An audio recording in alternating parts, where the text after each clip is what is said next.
Hello, everybody.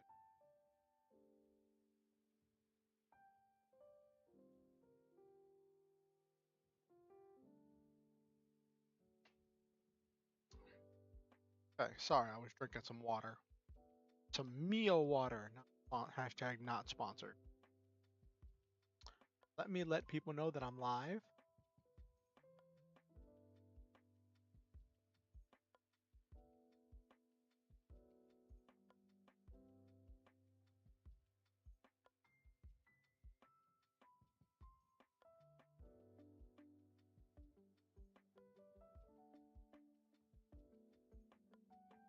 Hey, Silva.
Hey, boop, boopity boop.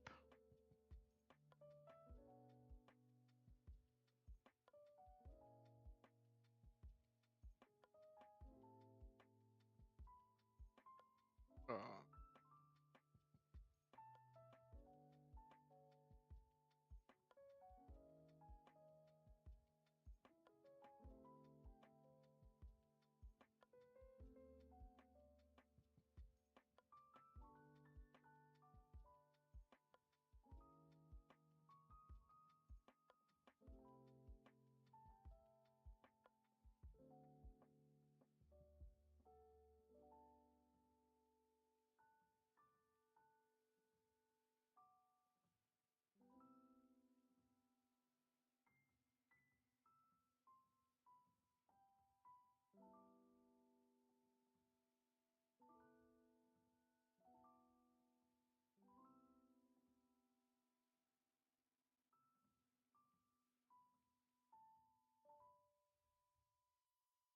okay. Boopity boopity doop. I think I've let everybody know that I'm live.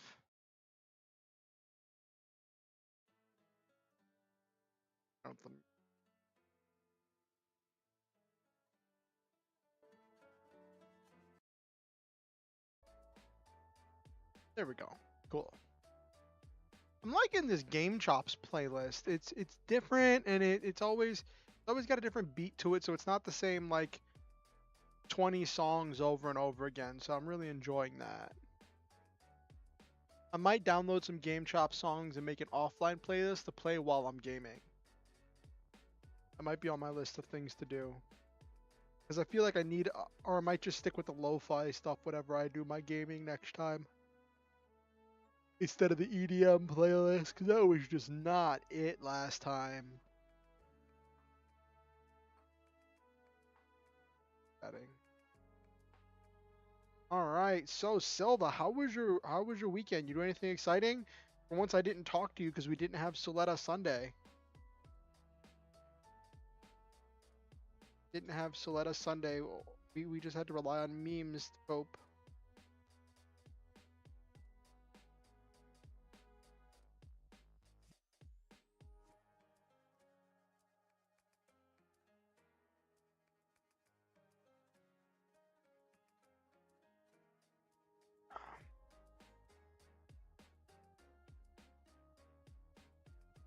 Yeah, it's interesting. Like, which from Mercury is the first Gundam in a long time that I have watched each new episode as it aired.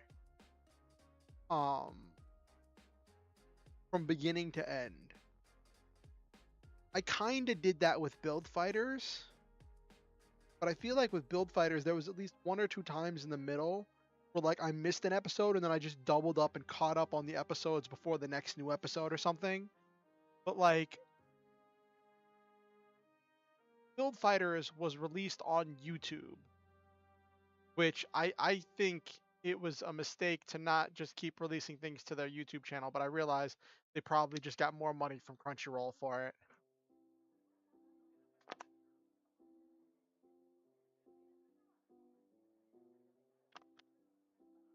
It just felt like releasing Build Fighters and the Build series on YouTube felt like the good move for Gundam, because the Build series, more than any other series, is a giant toy commercial. I was talking about how before Witch from Mercury, the last Gundam series I really watched as it came out was Build Fighters. But like I could have swore there was some times where like I missed a week on Build Fighters and like I had to like double up and catch up before the next new episode. But Witch from Mercury was special because I watched it, but it's like Build Fighters felt different. Like keeping up with it every week felt different than it did for Witch from Mercury. Because Build Fighters was released on YouTube instead of Crunchyroll. And that was when a lot of stuff was getting released on YouTube. And it felt like that was really the move for Build Fighters, because Build Fighters, more than any other season, was a toy commercial. Like there was a story, there was a great story, there was a lot of things that they didn't really fully explore, and a lot of unanswered questions from Build Fighters. Maybe they'll delve back into that with the 10-year anniversary of the Build series coming up. But no, I get why they pulled the stuff off of YouTube and put it up on Crunchyroll. They probably got more money from Crunchyroll for it. Yeah, Build Fighters, the fact that it's an isekai and that it has like actual like canonical like magic stuff with the Plavsky particles. I swear, if the entire reason they switched from Build Fighters to Build Divers was because they didn't want to explain the Plavsky particle, I'm gonna get so mad. Not that I'd ever have any way of ever actually finding that out, but like, there are so many ways they could have just explained the Plavsky particle and just ran with it.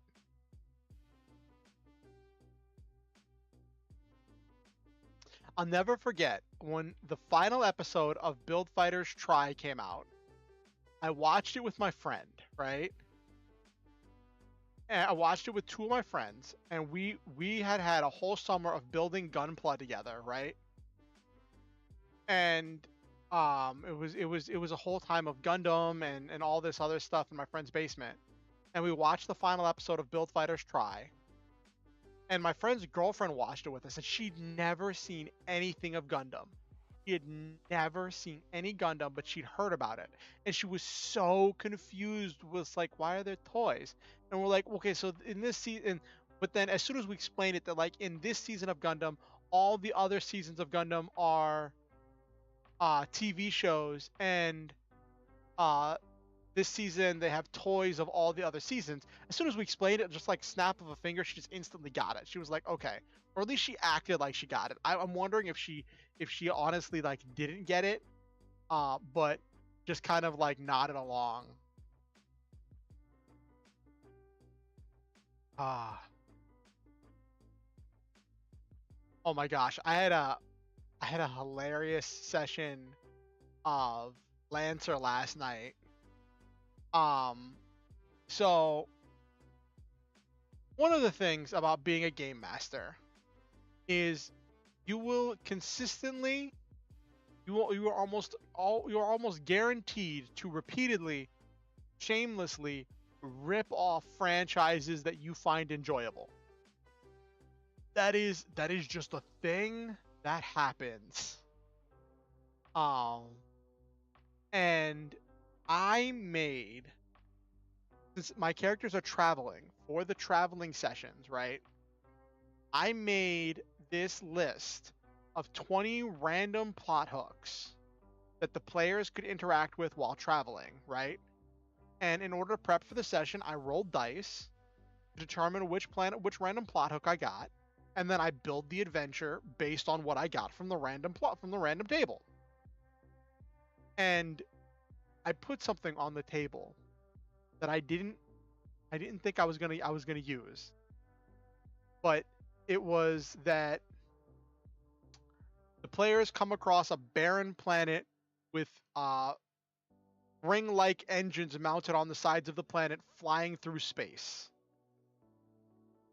So it's a barren planet with fusion engines rocketing it through space. So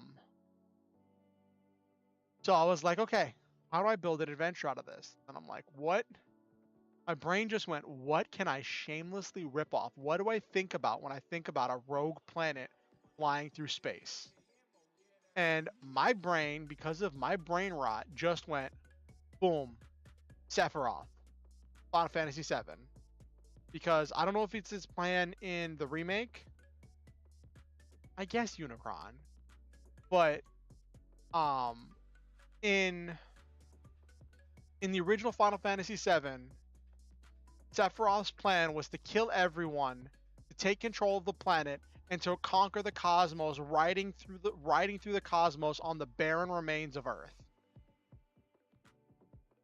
So I instantly thought, boom, Sephiroth, let's go. But I had to twist it, I had to change it, I had to tweak it, I had to make it fit the world. Because I couldn't just insert all of the things, so I had to tweak everything. So the first thing I did was I gender bent everybody. Instead of being a male Barret, it was a female named Beryl. Instead of Sephiroth, it was a woman named Sephirotha. Instead of being obsessed with the mother Genova, it's being obsessed with the father Genovas.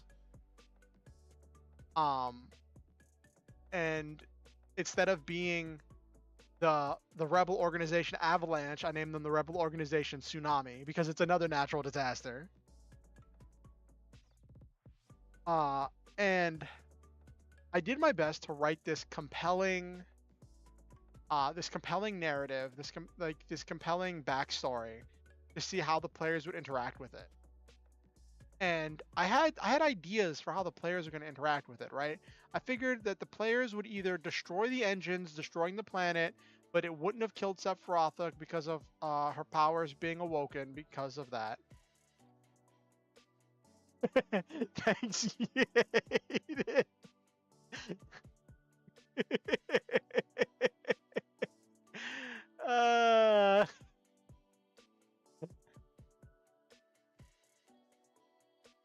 what do you hate about it, Silva?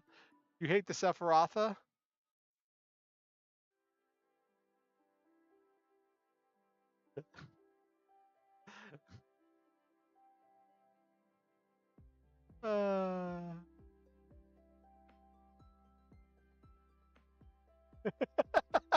Your naming sense really. Hey, listen. I didn't play with G's and J's this time. I call that a step in a fresh direction.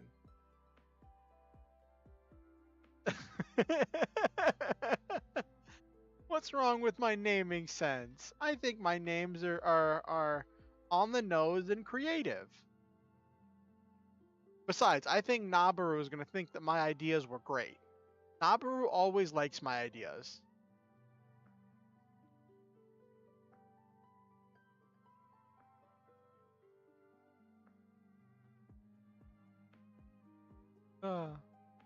So, I was expecting that it would go kind of one of two general ways, right?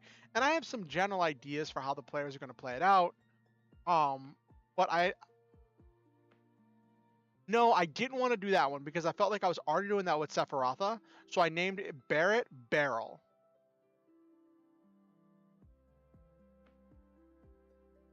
and because Beretta is an actual type of gun.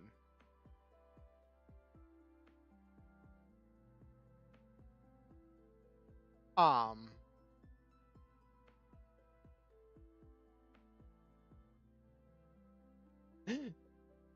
maybe it. I tried to be creative and keep my players on their toes. Um,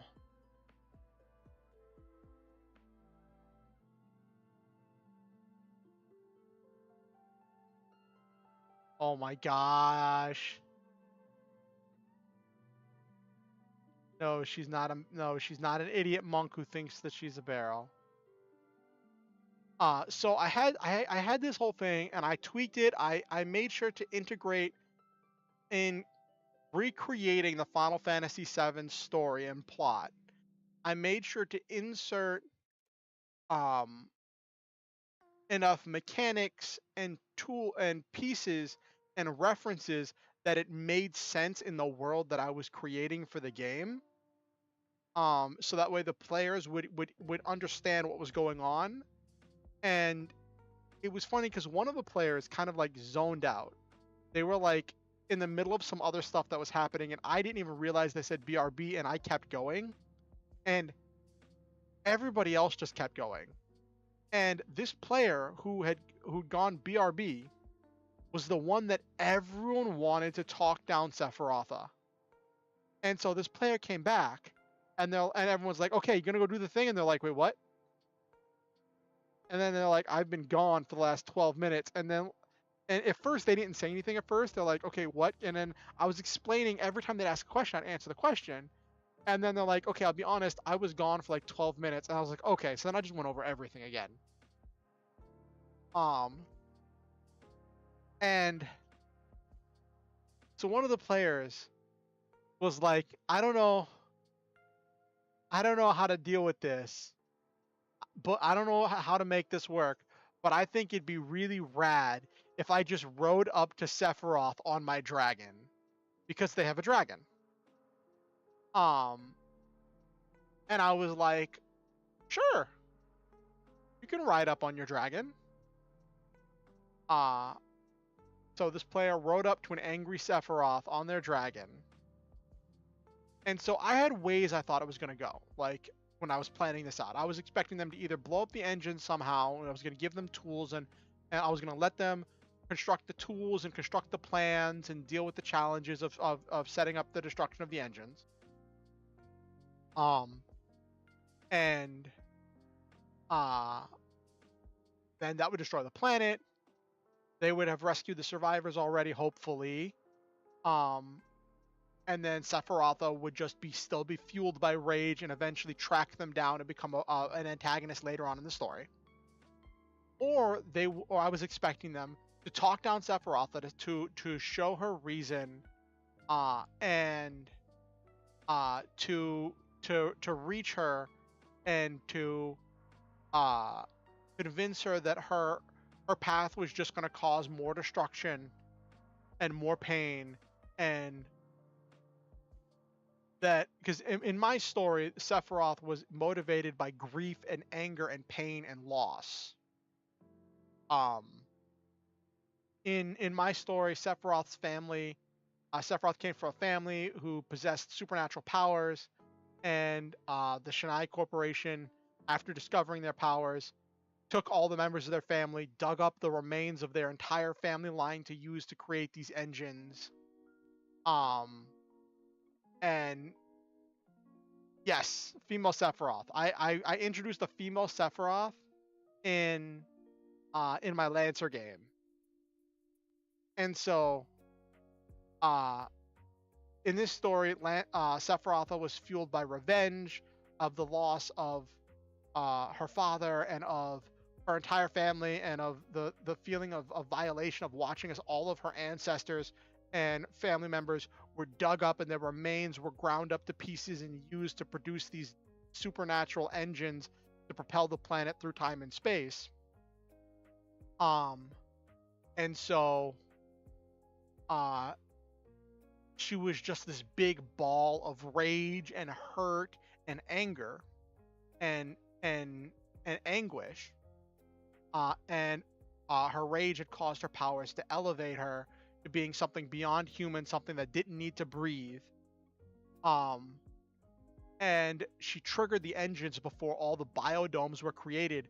So most of the people on the planet were killed instantly as soon as the planet left its orbit, um, causing just huge destruction. But she didn't care because she was angry, and it destroyed all the people that had wronged her, and she was intent on using the weapons on the planet to destroy the entire system and tear down and punish everyone that had allowed Shanai Corporation to come to power, the system that encouraged their activities, and the people that did nothing to stop their atrocities. So she was just going to take it all out and try to tear the system down. So I figured if the players talked her down, showed her that she was becoming even worse than the people that she despised, right, and that she was going to commit even more if she kept on this path, she was going to commit even more atrocities. That she would just realize how wrong this was, and that she would be like, okay, and just fly off into deep space and be like, fine, I promise I'm going to fly off into deep space and leave everyone alone and just fly through space by myself and just languish in my loneliness on my barren planet as I roam through space. So those were the two outcomes: either destroy the engines or convince her to give up her tirade, and then she flies off into space. What I did not predict, and this is the thing why you have to be flexible when you're a game master, because your players are going to do things you cannot predict, right? One of my players used their empathic powers to form an almost a telepathic link with Sephiroth, and shared their entire self, forming this, and first carried some of Sephiroth's burden of pain, easing some of that pain by absorbing some of it sympathetically, some of this pain and loss and anguish, and then shared their hope and instilled some of themselves into Sephiroth in this I guess I didn't really see that, but that sounds about right. But yeah, so they took Sephiroth's pain and anguish, and then they put in their hope. It showed what their experience is, and like it was really late. Like the session ran really late. I was intending to break this up into 2 sessions, but we got rolling, so I just let it roll, right? We all just got super invested, and I just let it roll, and there wasn't really a good place to stop. And the player was like, and telling Sephiroth, like, I offer up to you my whole self, my past, my present, and my future as a promise that there is another way to do this, right?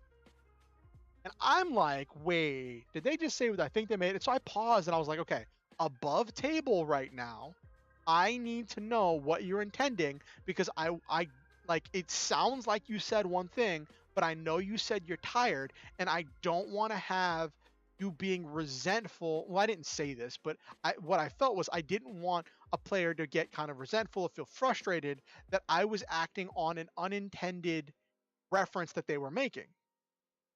So I'm like, you just offered your full self of your past, your present, and your future up to Sephiroth. Was that a wedding proposal? Right?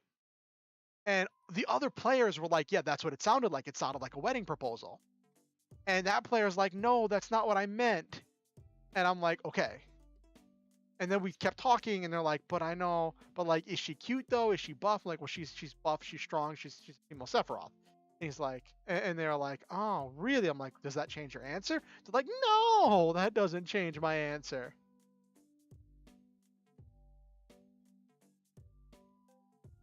And it was just really funny because I'm like, because like talking about that, like that kind of an offer and that kind of a promise, that's, am I wrong? Am I like, doesn't that sound like a character making a wedding proposal, which would be like completely disarming and outlandish? And I was really tempted, chat. I was really tempted to still run with that and be like, you now have a Sephiroth that thinks that you proposed.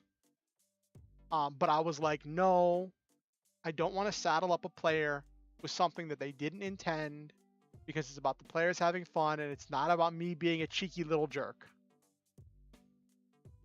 So that's why I clarified before I ran with it, because I was about to run with it. I was like, all right, cool. Okay, we're exploring this. Because through this telepathic bond, these two characters,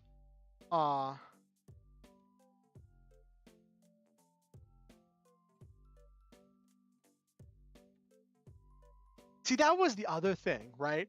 So like they shared all of their memories, their personality, their experiences through this empathic bond, right?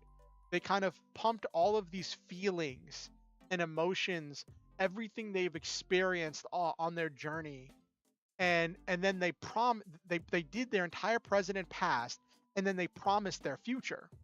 And so that whole thing of promising their future, um uh sounds almost like some kind of a wedding proposal. And I was really tempted, chat. I was really tempted to be like, okay, Sephiroth accepts your marriage proposal. Yes, I know I can, Nabiru. I was really close. But I was like, it was late. It was like 2:30 in the morning and people were tired. It had been a long session.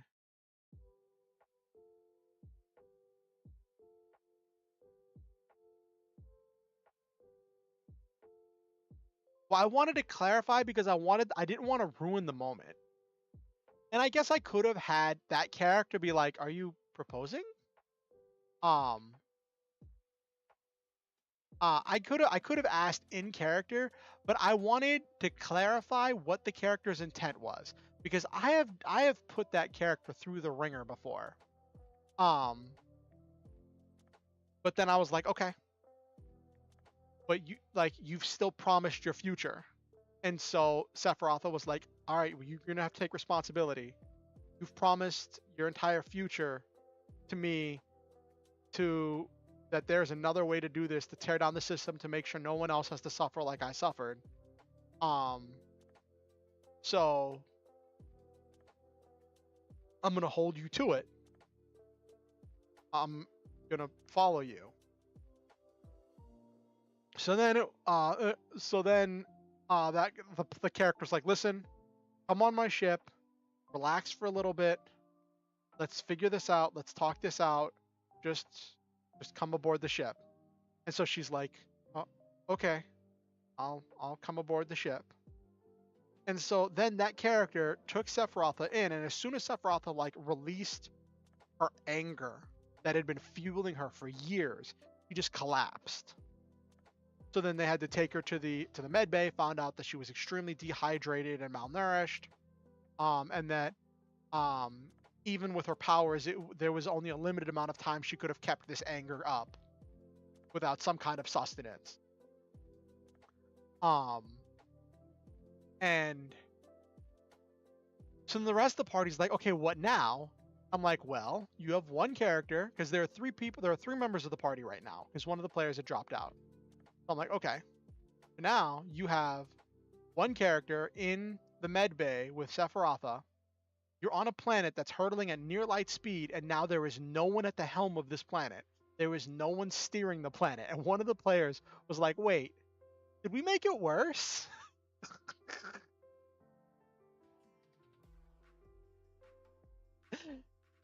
They're like, we talked down Sephiroth, but now there's no one steering the planet.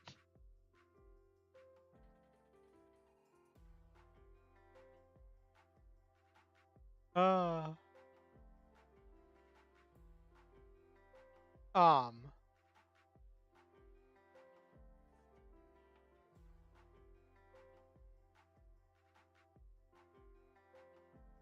Nah, I gotta make the players squirm a little bit.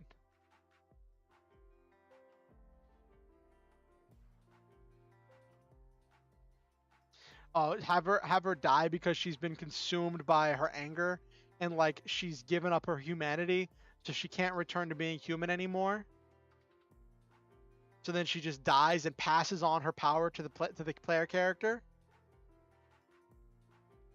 Nah, I think because part of the arc, part of the story, was this character reaching out and finding a chink in the emotional armor of Sephiroth, finding a tiny opening where there was still the tiniest, most minuscule scrap of humanity left, and then just whittling away at that chink in her emotional armor until uh until they were able to expose her humanity and reach out to her and drag her back to mortality, drag her back to humanity.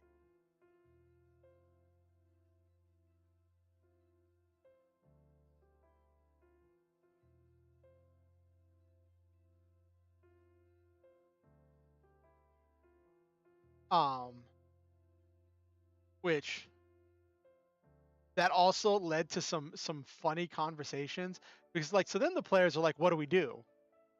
And then they're like trying to figure out, well, what do we do? We have this planet with these like forbidden technology engines on them that can that can make this planet into a super weapon. Um, what do?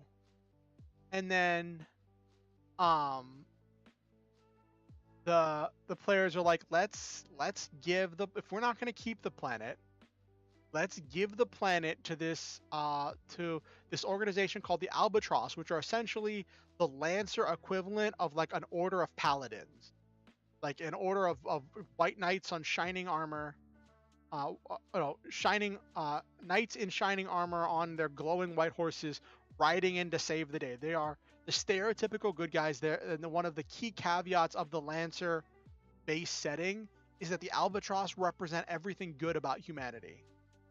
They answer the call of anyone who calls out for help. The players are like, we're gonna give this planet to the Albatross. But then they're like, how are we gonna get it there? So then they got their pilot because they have an NPC pilot who's like an expert pilot of their ship, and had to like finagle and hack the system to figure out how to fly the ship.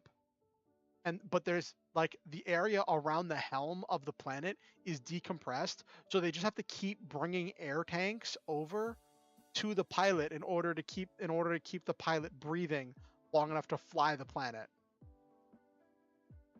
Um and so now they're flying the planet and they have to get the planet into an orbit, and they're essentially adding another planet to this highly contested area. There's this like they're going to this area at the edge of known space where there are 12 planets very close together, and these 12 planets are very highly contested. They are very highly contested. There is wars going on for control of these 12 planets and to try to exploit their resources and use them as as bases in this growing war between these two organizations, the Kraken Trade Baronies and Harvest and Armory. The players are adding a 13th planet, which could tip the entire balance of power. But they're technically giving that planet to the Albatross, who is not one of the groups warring out there, but like the technology of the engines, should that fall into the wrong hands, could be catastrophic.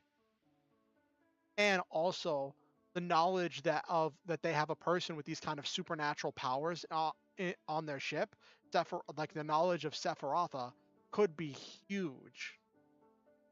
And like one of the players on the party is a mad scientist.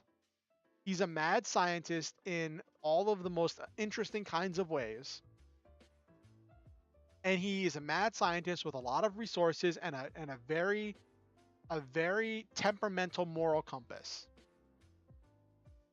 And so as soon as he found out that these paracausally reactive materials naturally form inside of Sephiroth's body to give her these powers. He was like, can we harvest those things from her body in a humane manner? And everyone's like, no. Like, her whole family got experimented on. And she has all this trauma related to that. We are not going to ask her to submit to more experimentation. We promised her another way to exact her revenge. And he was like, well, what if we tell her we need some of her blood for a health screening, and then I send some of that blood to 23andMe, and then find some of her family members? And they were like, that's the same thing that the evil organization did. Just track down their whole family.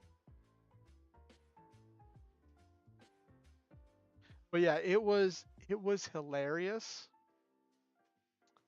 It was, and the thing is, yeah, a lot of some of the stuff was a stretch, but I did my best to incorporate it with pre-existing lore as just another evolution of pre-existing lore within the world, which is something I'm very proud of, that I was able to fold such an outlandish story into in a believable way. Though one of the players was like, sorry, I'm just having trouble putting myself in my character situation, because like I feel like any sane person in this situation would just disassociate out of sheer insanity.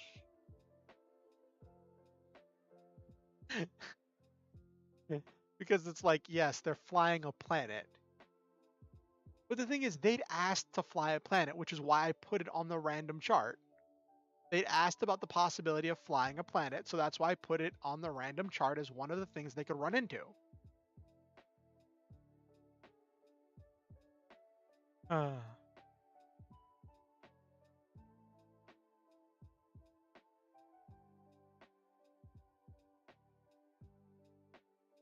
They just have to fly this planet into a system's orbit, into a star's orbit.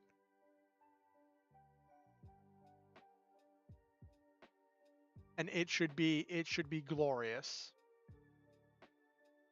But yeah, that's what I did this weekend. Ran a hilarious Lancer game. And I'm really proud of how that session came together. Like, I actually sat down and did a lot of prep work for it. And the prep work really paid off. Having the pictures, having the story, having the things put together, really paid off and created a really exciting situation. Anyway, let's make a masks character. Why are we doing masks again? Because I'm still obsessed with it. I did not have the energy for a writing stream right now. My head wasn't in it. I haven't touched my manuscript in 2 weeks, and I just didn't have the head for it right now, because I'm at this part where I want to write it right, but I don't know what to write. And I was like, I've been all about making masks characters and learning the system. Let's strike while the iron's hot. I figure I'll do one more of these, then I'll probably get back to more of my regular scheduled stuff. Oh, by the way, I'll show you what Sephirotha looked like, the picture I found for Sephirotha. I found a picture online. I don't know who made it, but it's a home game, so like,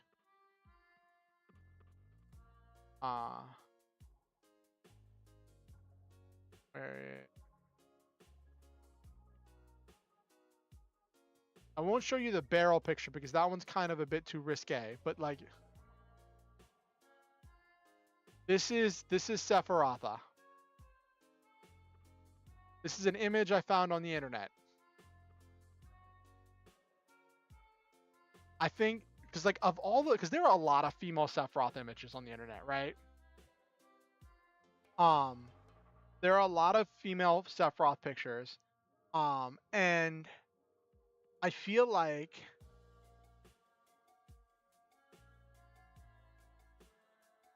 I saw a bunch of them when I looked for female Sephiroth, but like a lot of them were like really like risque, or like having completely open chest sections,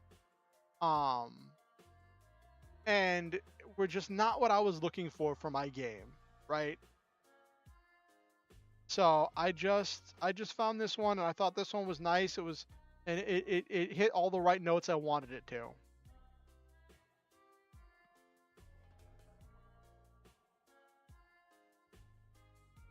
So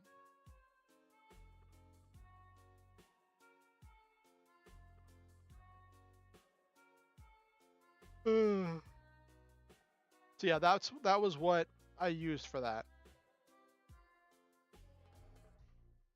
Yeah, that one still has kind of an open jacket, but it's done conservatively, and because of the angle, it's not like super prominent. It doesn't have just like boobs hanging out.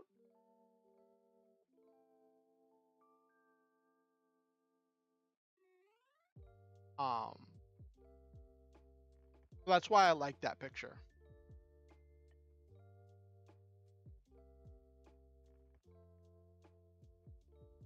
Okay, so now the players are gonna. So we've had this running joke in my Lancer game about how many NPCs are currently living on the player's ship, right? The players were up to 21 NPCs, well, technically 22, right? Living on their ship. Their ship's about the size of a small town, right? They can they can safely house around 200 people on their ship. Uh, but uh, things start getting cramped around 100. So having 20 some odd people, not that big a deal. But in order to get the people who were stuck in the biodome on the barren planet, um, the the players took on another 20 people. Now they have 20 people plus Sephiroth, so they took another 21, and so plus the party's 3, um, they're up to like 46 people on the ship, including the party. And I think it's funny that like now they're like, okay, well now we have a crew. Now we have to start organizing duty shifts and um and spreading out responsibilities and assigning people to do things. Uh and they've finally gotten to the point where they have a crew. Don't know how long they'll keep the crew, if they'll drop people off at the next place, or if they're just going to keep people on the crew of the Neath. That's the name of their ship, the Neath. It's a spider ship. It's funny. They talk about it being the size of a small town, but that's like including the legs.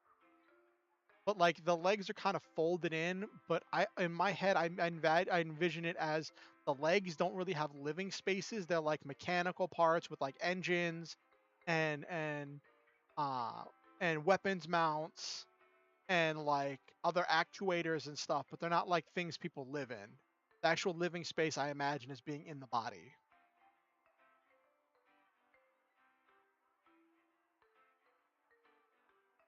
Mm.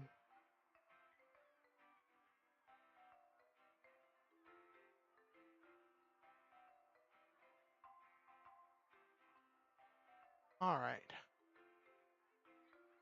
Part of me wants to make a Sephiroth character based on the power set. Uh, Make a Sephiroth character. Let's make that. Let's make a Sephiroth character in masks. A young female teenage superhero, but with the powers that I want to give Sephiroth in my Lancer game, which are going to be um, fire generation, because in the story, she can generate flames, but the flames only burn who she wants them to. So I was envisioning her as having like fire generation, um, some flight powers, um, with like some like I think it would be kind of elemental manipulation. I think that's one of the Nova's powers. I'm thinking it could build her as a Nova because I've wanted to build a Nova. Let me read the Nova.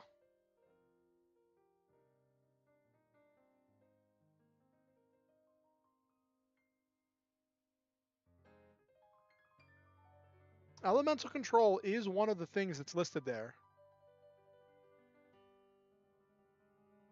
Or cosmic energies. There we go. Cosmic energy.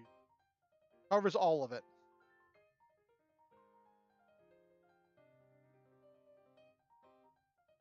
You can make cosmic fire.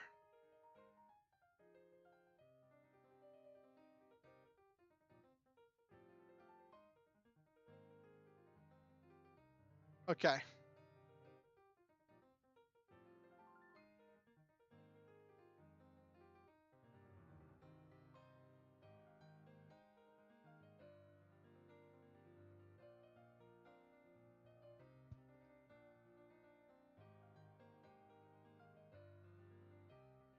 This isn't a character that I'm really planning to play, but it's just something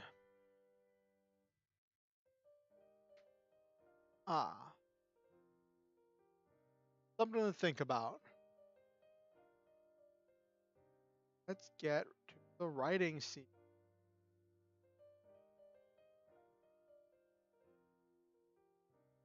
Okay. See, it's weird for me to make a female character. Why do I have two? Why did I have two notepads open?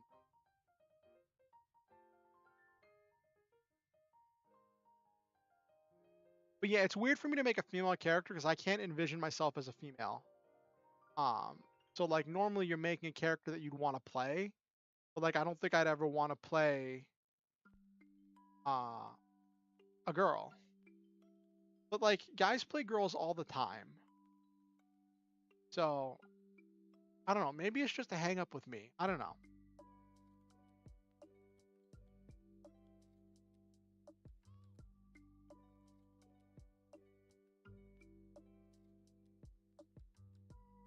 Sephiroth.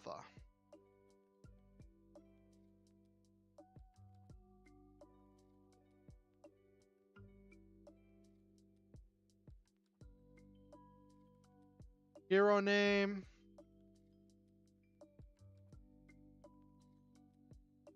One-winged angel.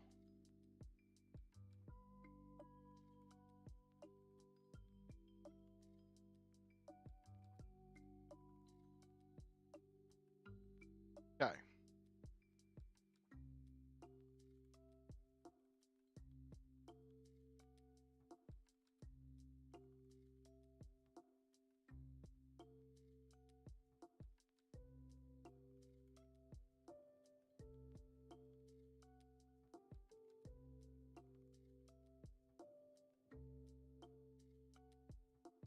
Black leather.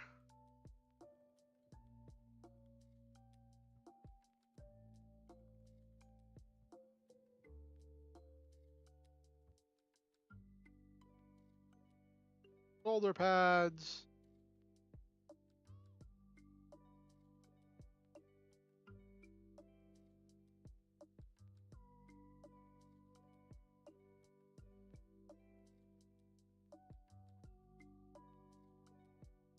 Leather boots and pants.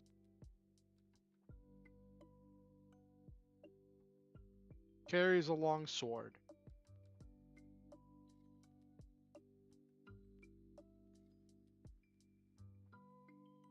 Okay, so that's the look.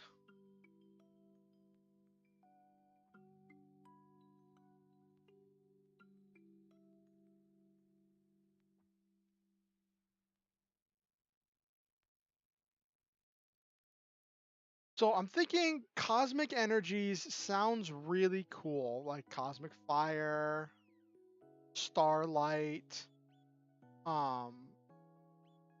But in reality, so like when you look at Sephiroth's capabilities in the original Final Fantasy, right?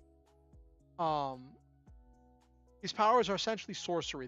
Their world's version of sorcery, using materia to accomplish things. He searches for very powerful materia in order to give him the ability to accomplish great things, right? He just has a great aptitude for using materia.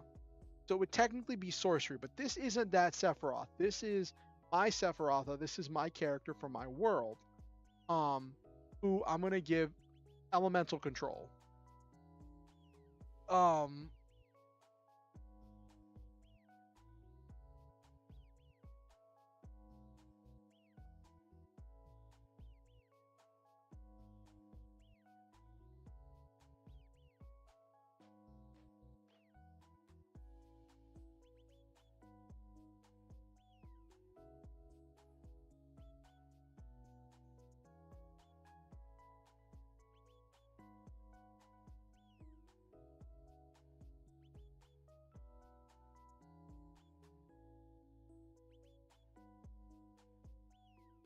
so she's got fire, water,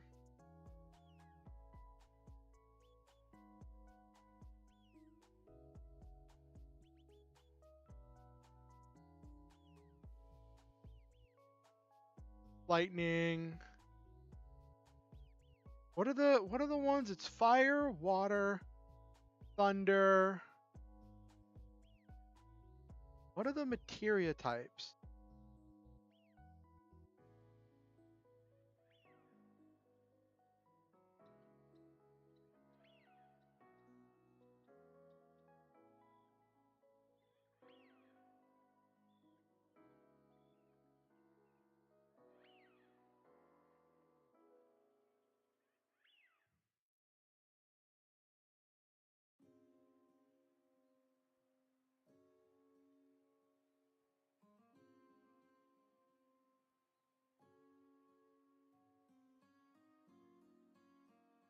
Blah, blah, blah, blah, to copy the element of the material to the equipment when equipped to. Oh, elemental is thing to infuse elements. Okay.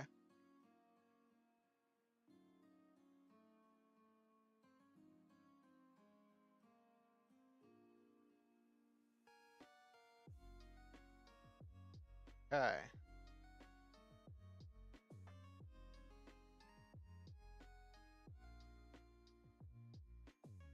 What are the elements of materia?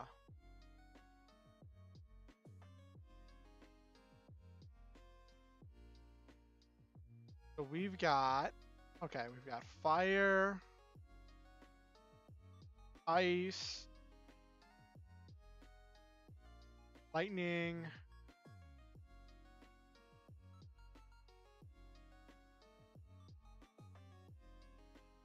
wind,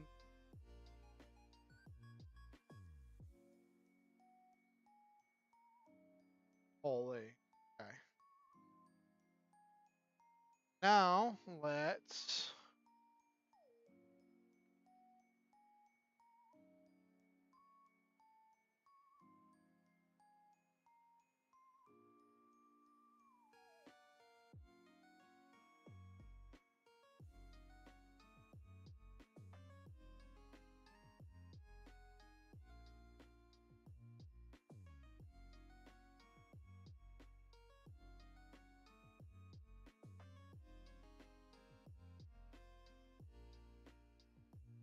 Bio, Bolt,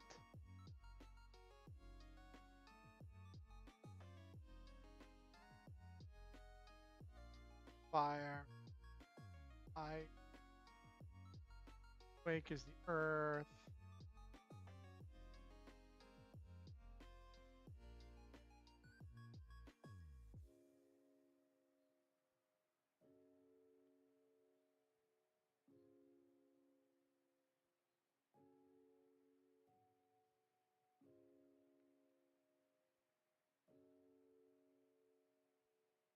fire, ice. Okay. That just feels like too big of a list.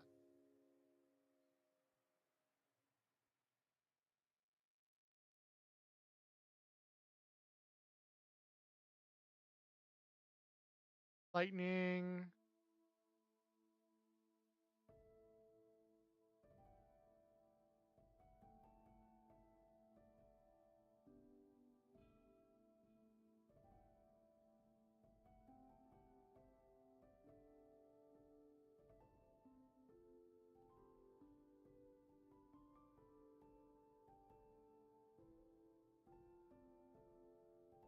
Okay. Fire, ice, earth, lightning, poison, gravity. Funny, there's a wind element, but there is no wind materia in Final Fantasy VII. That's funny.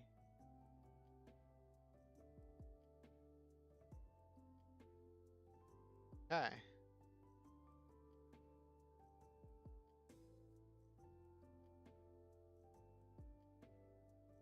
Okay.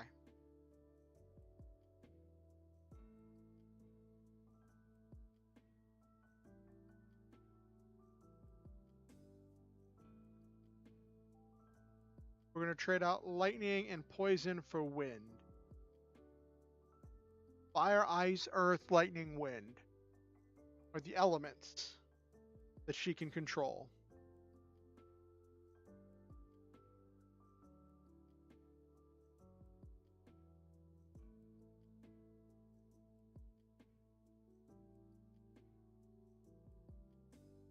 Okay. That's her ability. Keeping it simple.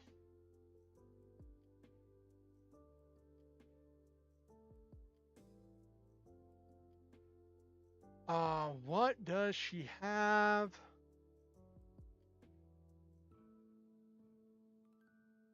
Next, we need labels.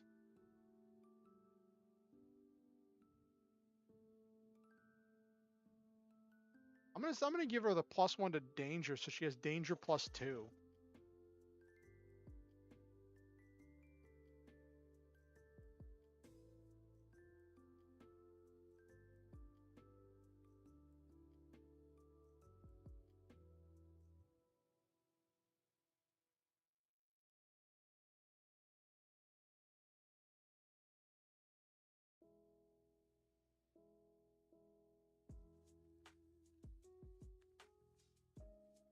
Oh, that's funny. I think it's the Final Fantasy VII theme.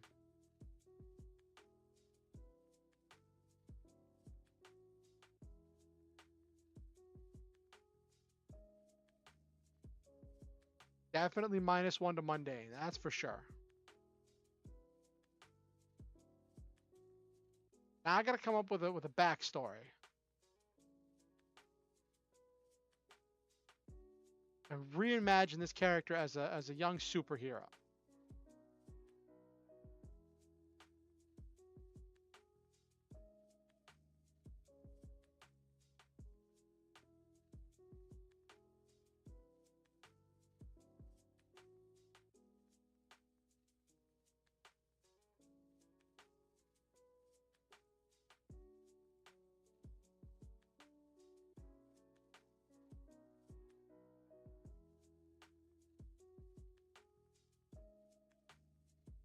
I'm giving her gravity powers too.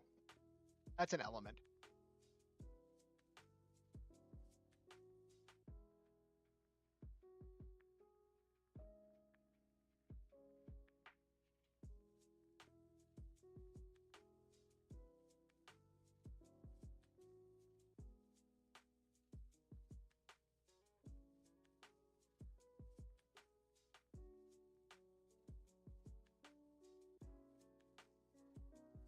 Who was the first person she accidentally hurt with her powers?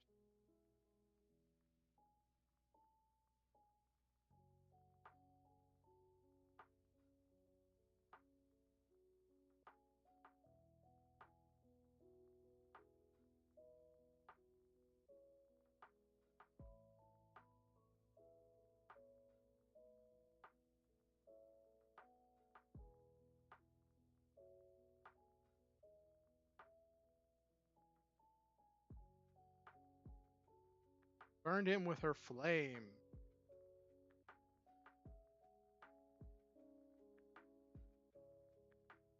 So for the sake of this, envisioning this character as a superhero, I'll envision that uh,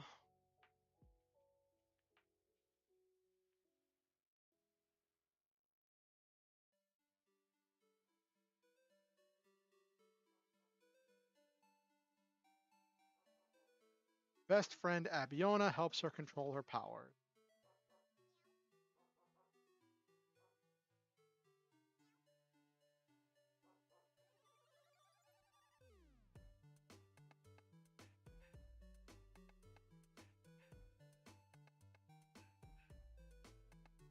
Okay, better way to do things. Okay.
Okay.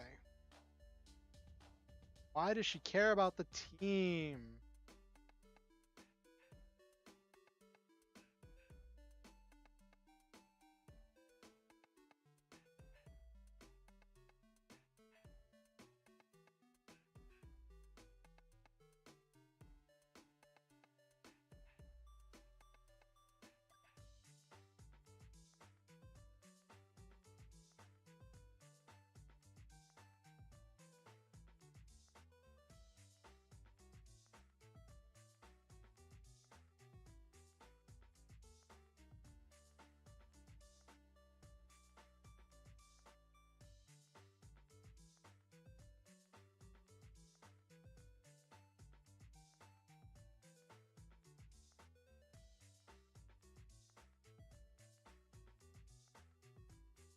Family was taken and experimented on.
Be a hero to change the world. Okay.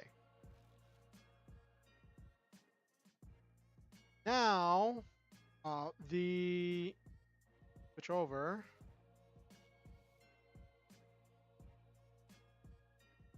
F. Now the Nova gets these special abilities called burns. When you charge up your powers, blah blah blah blah blah.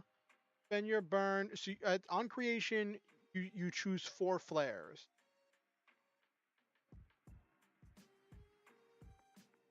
All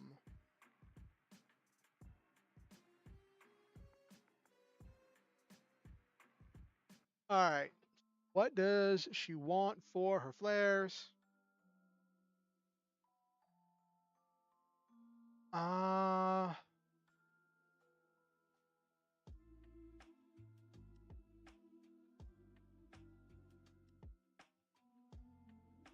Let's see.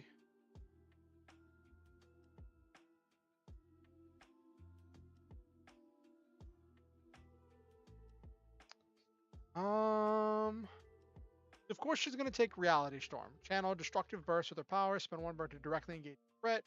Rolling plus Freak instead of plus Danger. But that's going to cause collateral damage. definitely taking Reality Storm. That is definitely going to be one of the 4 flares. Because that's like the main one, right?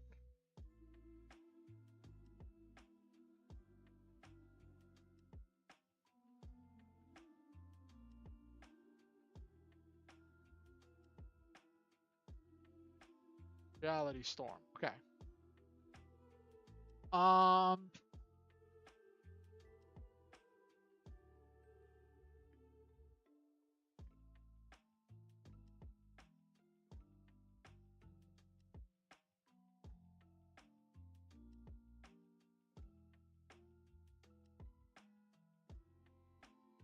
um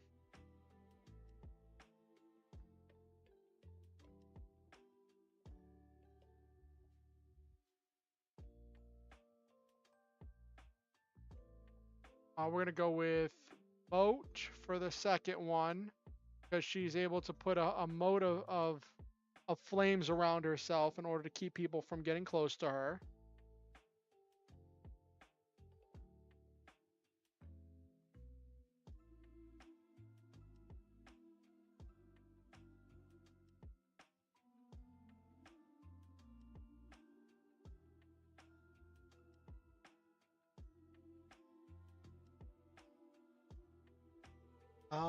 We'll go with Worship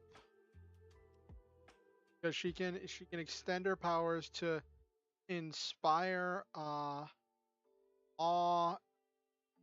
and to inspire awe and respect. Reality Storm, Moat, Worship. She doesn't have savior. She's unlike the other characters I built where she's not built to save people.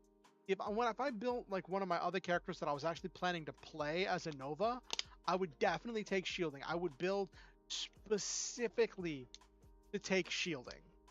That would be the exclusive reason I build a Nova. And before the night's over, I might build another Nova just to have one with shielding. Um, but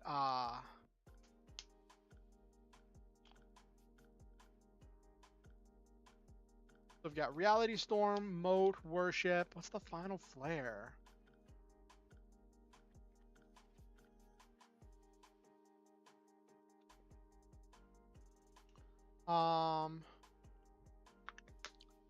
Probably gonna. I'm thinking Overcharge.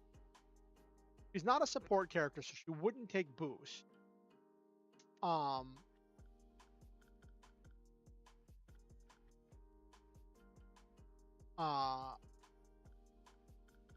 But yeah, I think Overcharge. Channel the full capacity of her powers. Overcome an obstacle, reshape the environment, or extend her senses.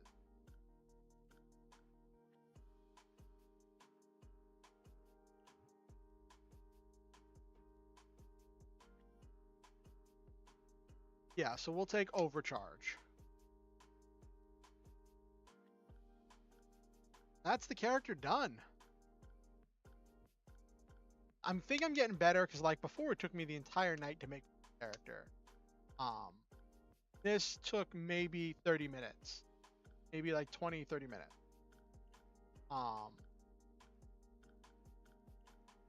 Got a detailed backstory. I haven't filled in the relationship section because I would fill that in. I would want to fill that in with stuff for like I would like to fill those blanks in with people on the party or NPCs that would be in the game in order to keep that as relevant as possible. So I don't want to make that right now if I'm making the character ahead. Yeah, definitely not. But the more you make it, gets easier, which is one of the reasons I want to delve into it because I'm really enjoying this system. Like I haven't played it yet, and I want to play it. But I'm just having fun making characters and learning how to build things.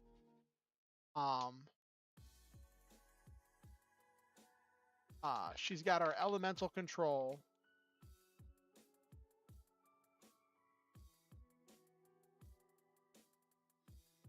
She got a sub thing that's not quite a power, but she's got her sword, which she uses sometimes in order to channel her power.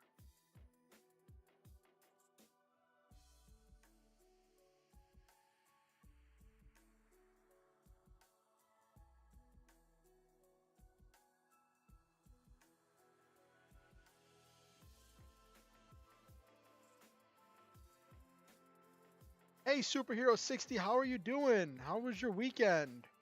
Playing any games or do anything fun? Yeah, sometimes uses sword to channel power, so that still gets the sword in there. Using the gravity can help herself fly.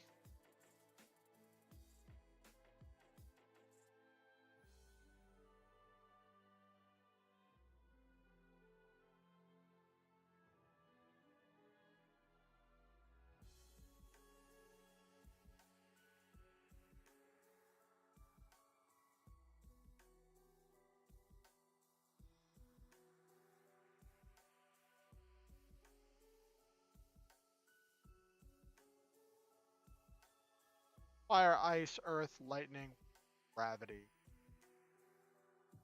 Ice could be ice or water. Or fire plus ice could just make water.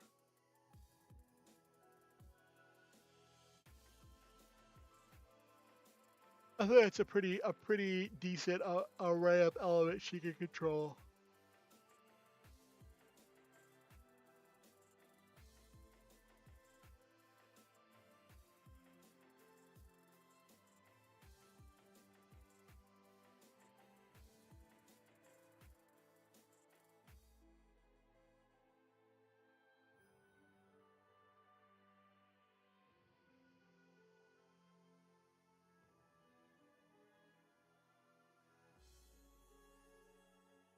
Okay.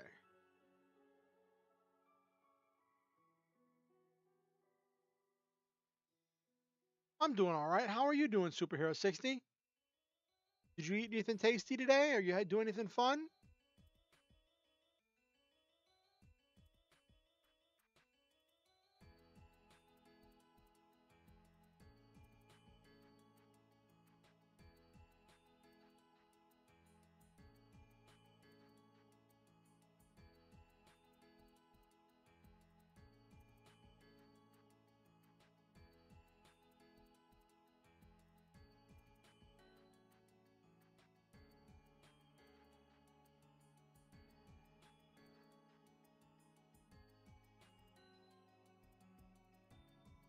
Ate some corn dogs. That's nice. Were they like frozen corn dogs, or did you like make the corn dogs from scratch? All right.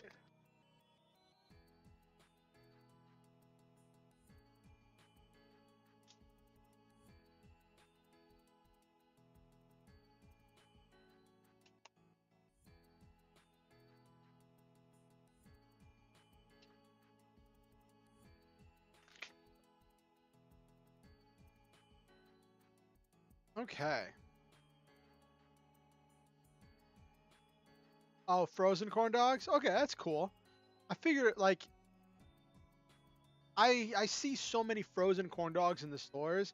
Like I don't even know like do they just do you just dip the like I'm imagining if you were making a corn dog, you'd probably just like put the hot dog on the stick and then dip the stick in the batter and then take the thing straight from the batter into a deep fryer.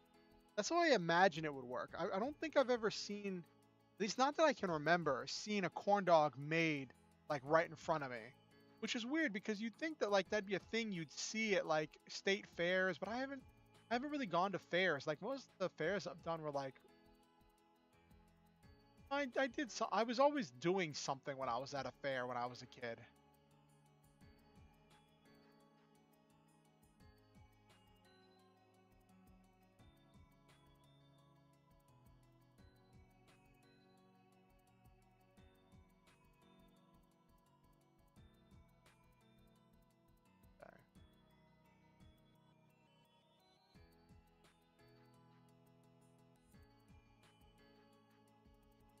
I'm actually really happy with how this came together.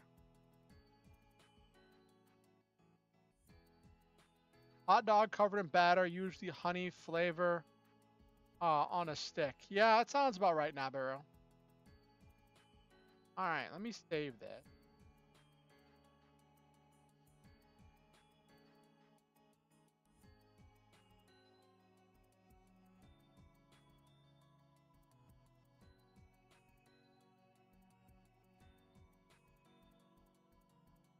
Okay.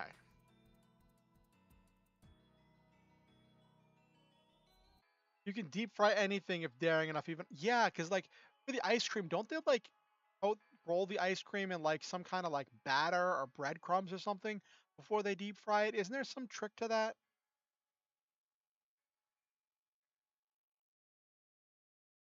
All right, let's make another character. So we made Sephiroth.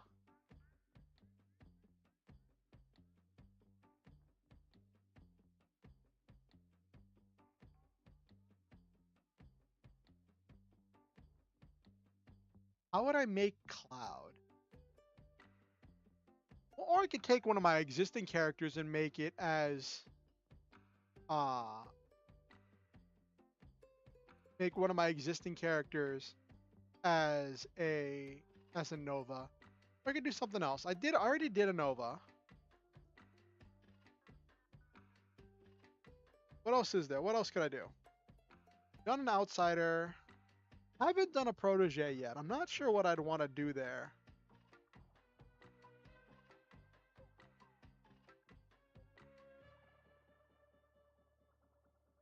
Because then you have to like kind of design some kind of like powers.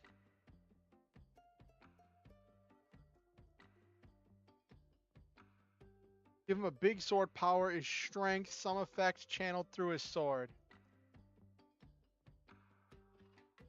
I'm sleepy. I was talking to my guild Discord, and one of them, the mother reacted to another with an emote from Silvervale. Call this skill overcompensating. Okay, Nabiru.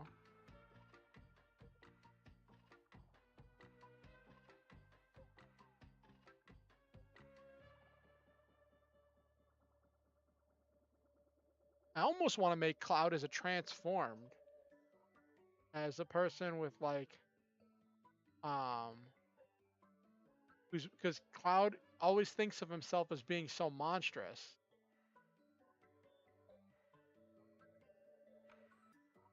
Um,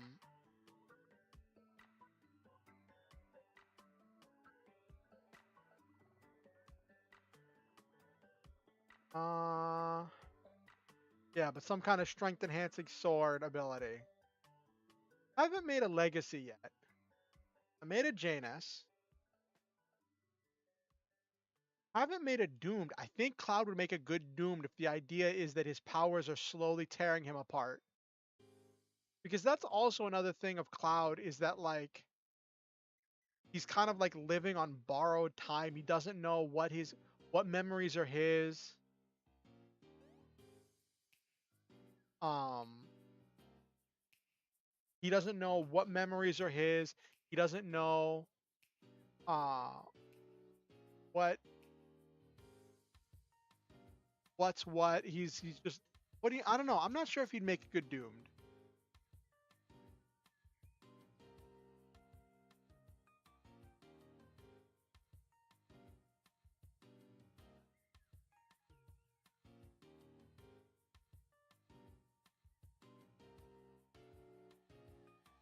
Big sword, big blonde hair.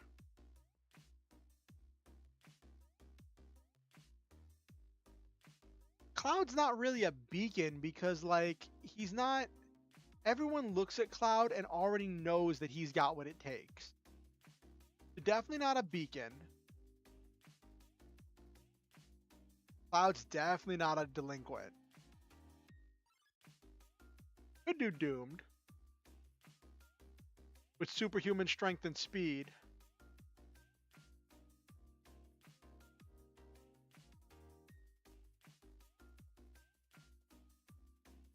What would his dooms be?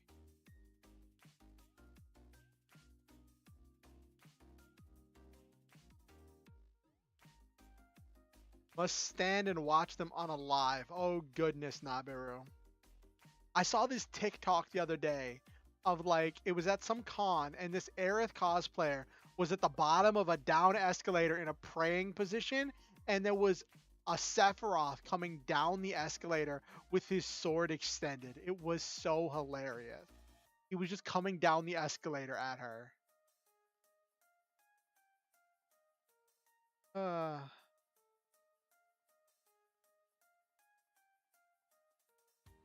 ugh.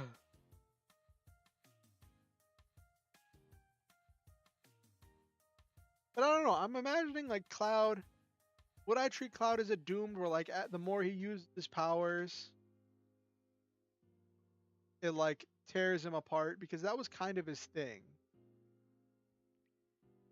Like he got stronger and stronger, but his memories kept coming back to him. Well, like on the flip side, Cloud could be like if I may Cloud could be a doomed if you say that he's being hunted by Sephiroth.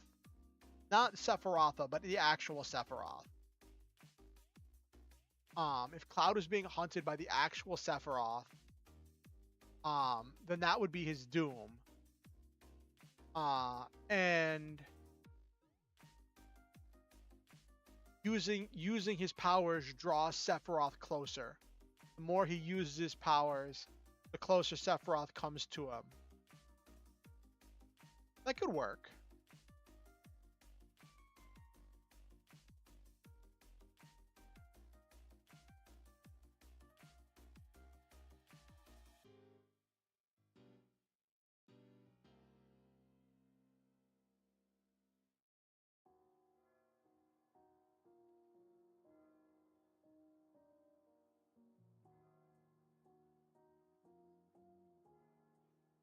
Well, thing is, Sephiroth's would be kind of the nemesis.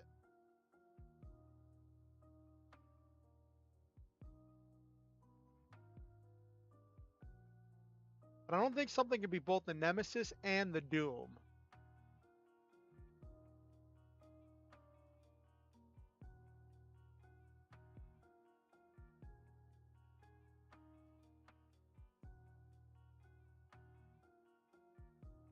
Actually, I could have made Sephirotha as a doomed.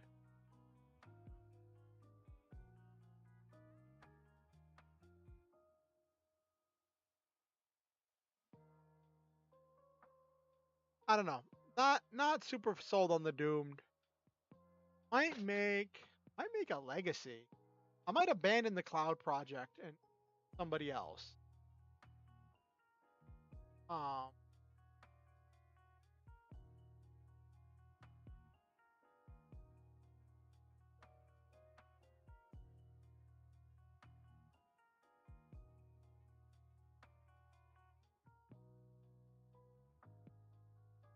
the Doom is wait is Sephiroth's sword isn't named.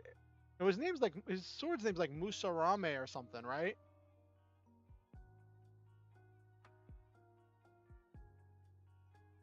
Make the Doom Aerith. Oh, make Aerith as the doomed character, and then Aerith's constantly. Oh, the Doom is the destruction of Aerith. Okay,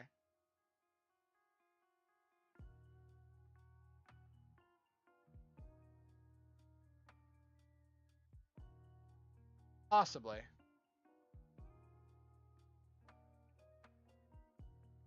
Let's poke around. Okay.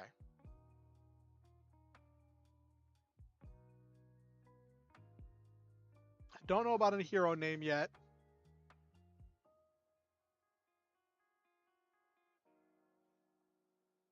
Cloud. Actually,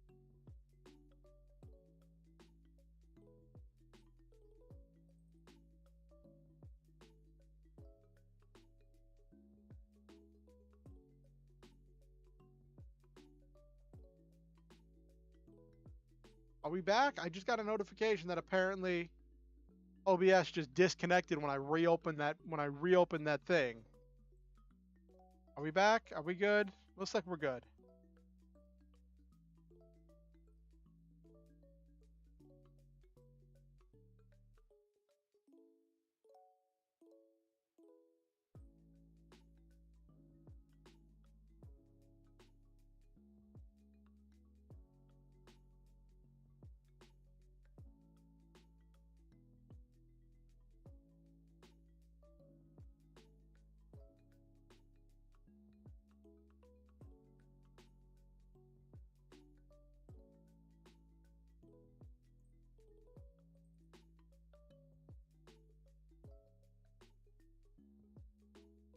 Purple jumpsuit.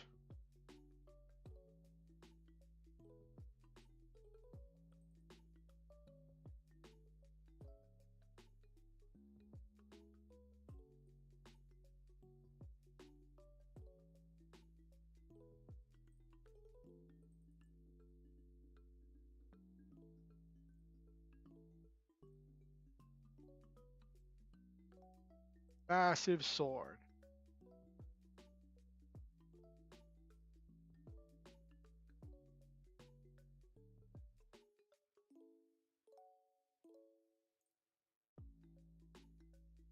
Might not even have a hero name. Okay.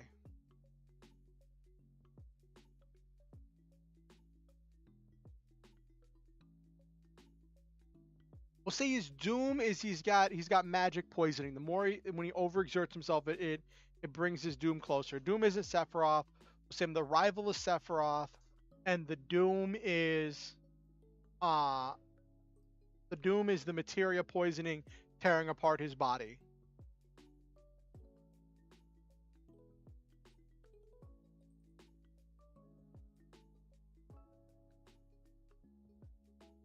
No, what was it? What was it? Like they get exposed to, not materia. They get exposed to Mako poisoning.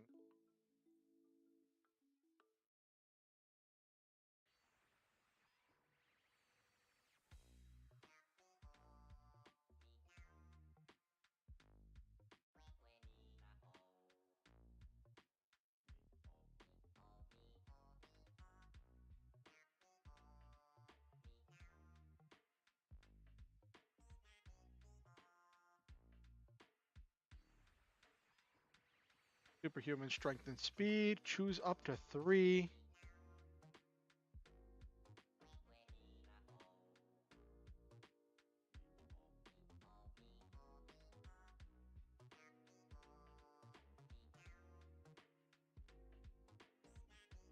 Elemental control.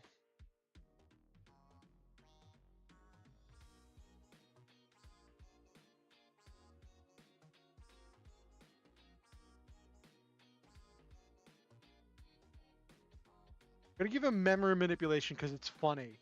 The idea of Cloud being able to manipulate other people's memories, but the joke is, he's manipulated so many memories he doesn't know what of his memories are his own, and what of his memories are manipulated.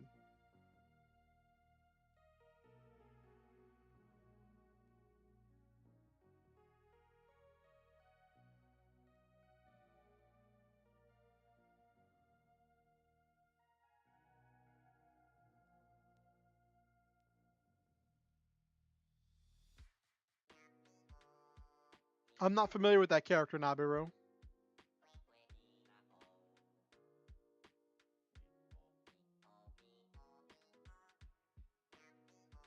Who's got superhuman strength and speed, memory manipulation.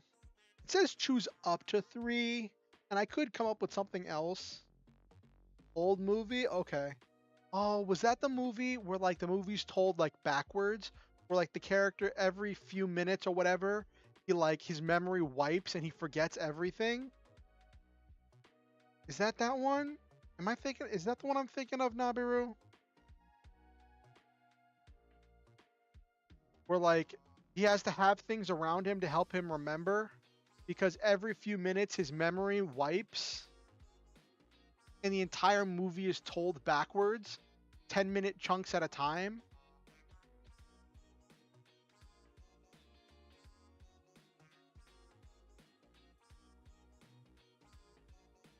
Right, he tattoos himself, yes. And like I remember because like it was this heartbreaking situation where like he's looking for the person who murdered the people he loved, the woman he loved or something, right? Um and there's this like bad guy that keeps like using him like a weapon, feeding him false information, turning him into a living weapon, sending him after his enemies. And like there was that situation where he finally talks to the person and the person's like, I was hoping you'd get your memories back whenever we finally took out the person responsible for the death. Here's a picture of us taken right after you'd completed you'd finished taking the person out, but it didn't help you. Your memories were still wiped, were still messed up, so I just kept using you. Something.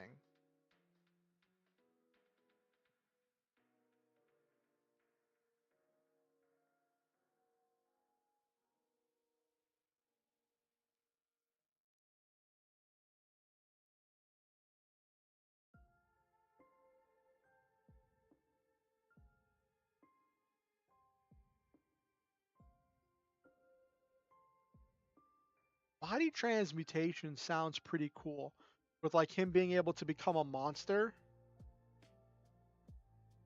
That's not a thing for Cloud, but I think it would be really well, body transmutation to grow the wing.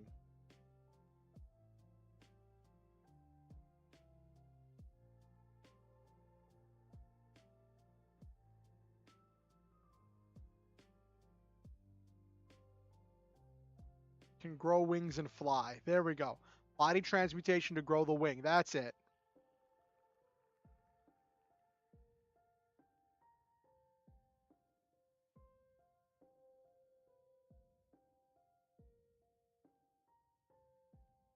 Nemesis Sephiroth. Labels.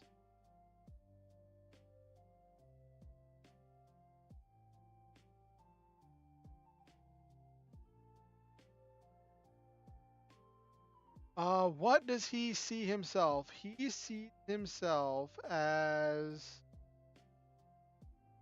he sees himself as you see himself more as a danger or more as a freak? Freak would mean how attuned you are to your powers. Danger is how dangerous you think you are. He's been trumped up on these beliefs that he made soldier first class, right, with Zack's memories. Um, so maybe he believes that he's more dangerous. So we'll go danger +2.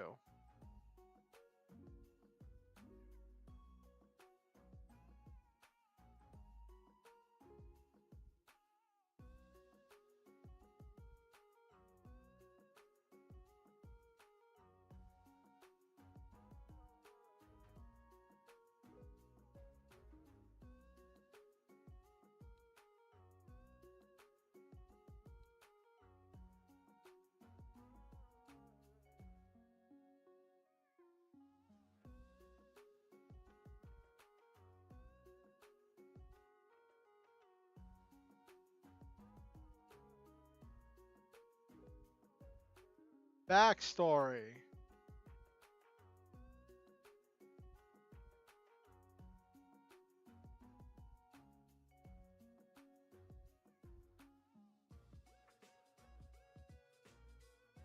Oh yeah, Sanctuary is a place that would be seventh heaven.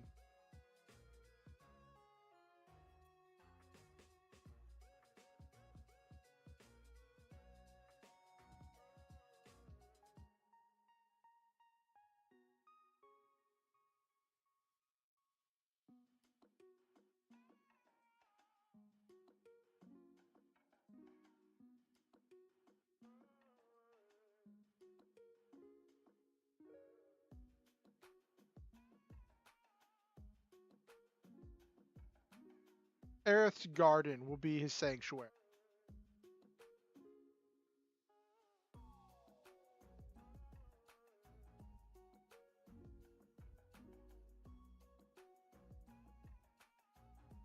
Yes, Captain Patriot, working on a Doomed. I was in a Final Fantasy VII kind of mood.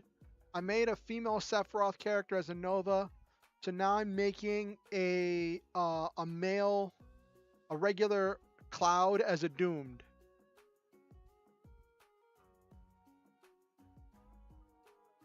Where he's dealing with exposure to Mako energy as it's slowly killing him.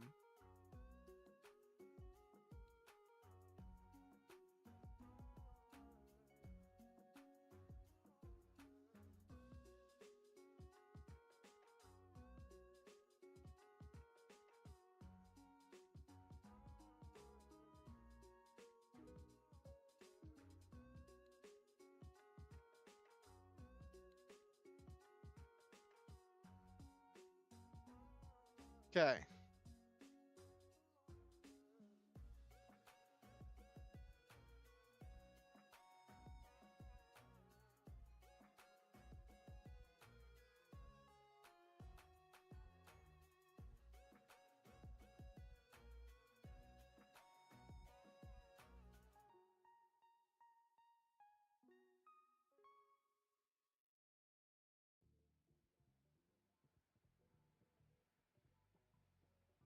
Okay. So his thing is Aerith's Garden.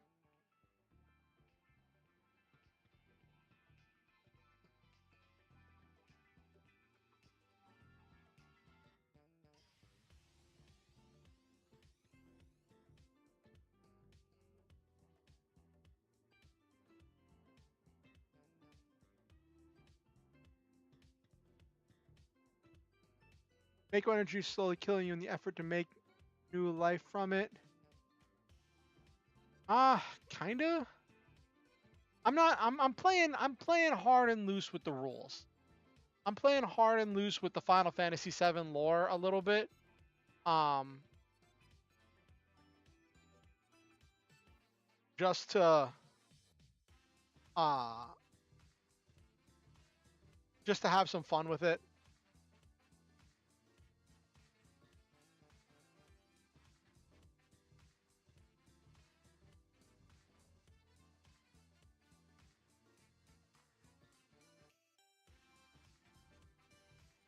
Everything.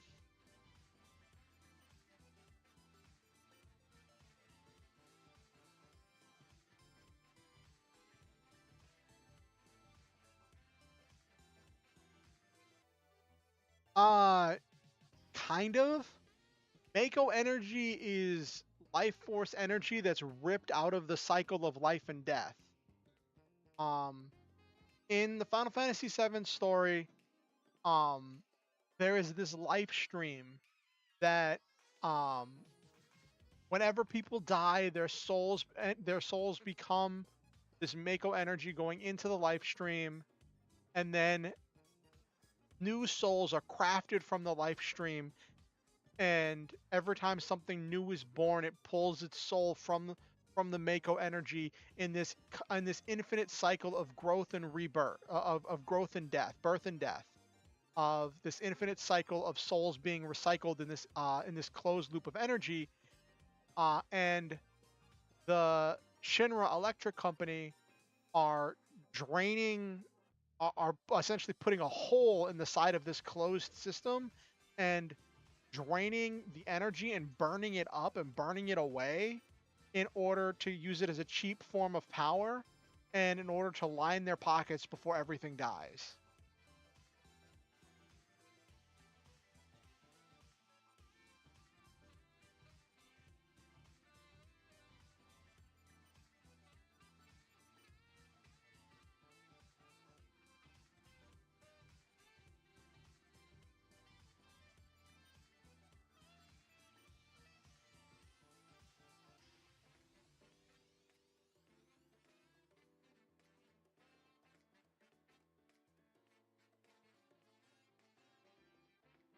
Maybe.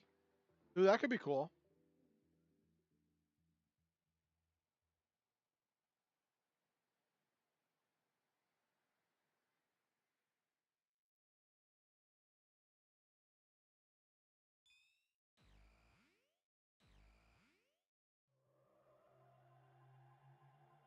Something like that, Captain Patriot.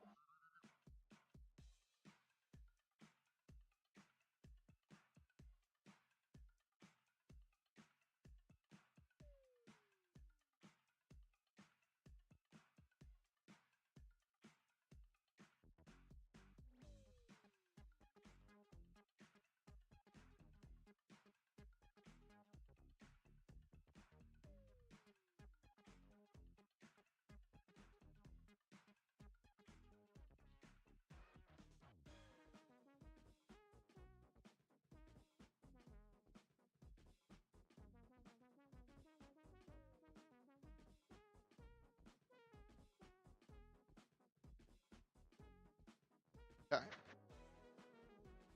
That's why does the team matter to you? Okay.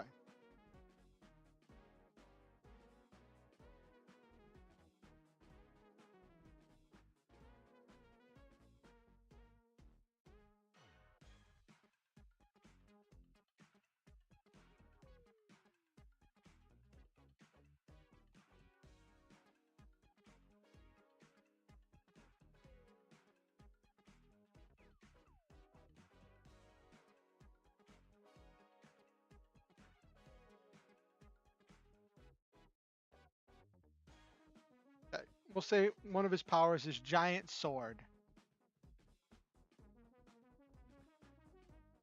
On top of the normal superhuman strength and speed, but giant sword.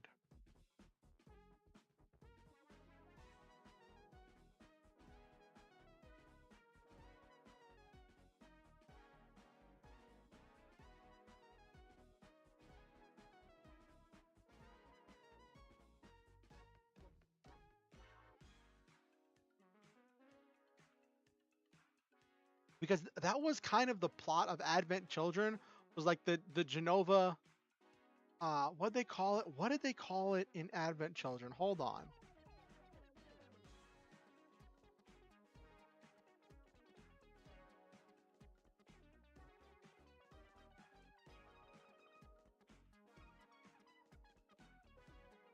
Uh,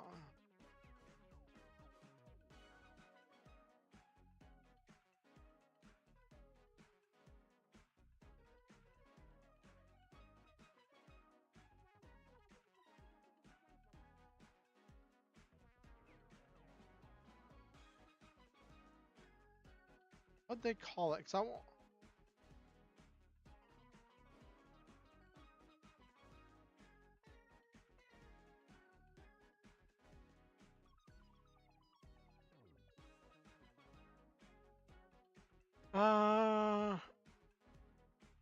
Yeah, they got children have some unexplained disease.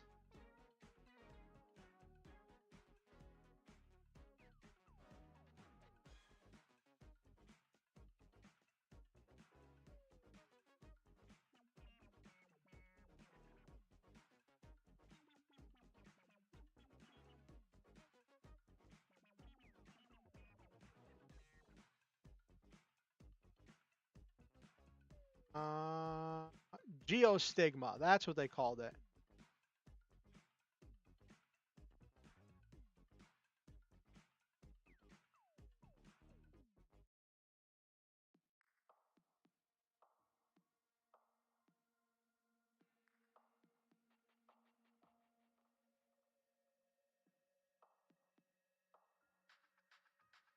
There we go.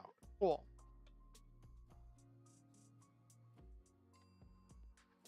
Do-do-do-do-do.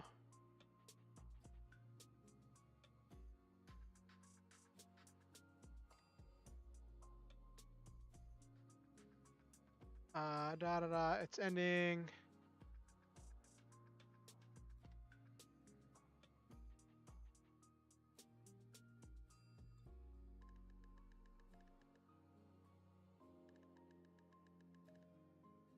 So it's the body trying to fight back against uh immune system trying to fight back against Sephiroth's gene against.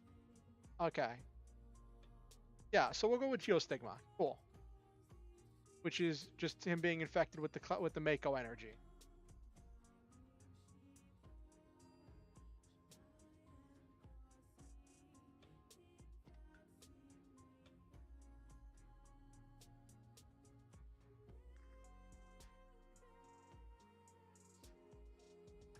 Okay.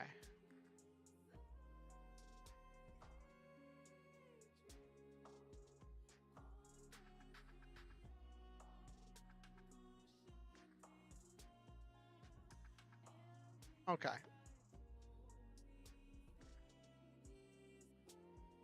We're not gonna go with Geostigma because that was kind of a thing in Advent Children. I didn't really like the way that was applied in that I didn't really like the way that was used in that story. I think it could have been done differently. But similar concept. I'm gonna say he's dying of Mako poisoning. Instead of, well, the Geostigma is saying that he's his energy is like trying to fight off Sephiroth growing within him. Is kind of like a doomed thing, and does tie him directly to the Nemesis. Something to think about. He wants to be a hero.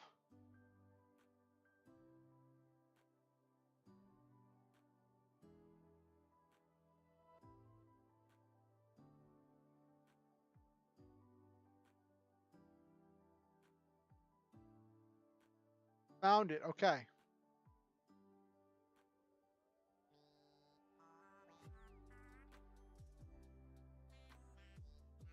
Okay.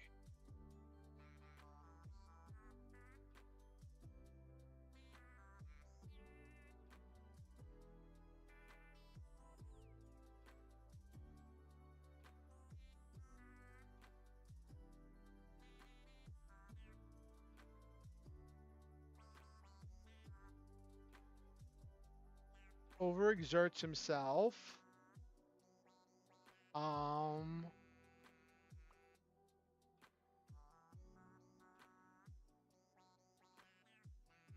I want to say so when he overexerts himself and uses his powers, in a big way. Um, but I also want to say it's connected to his mental a little bit. Um,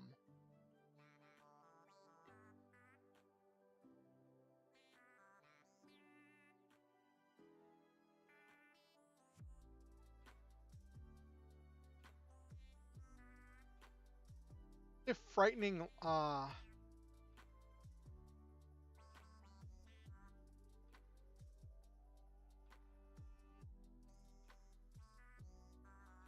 loved one. Hey Tom, how you doing?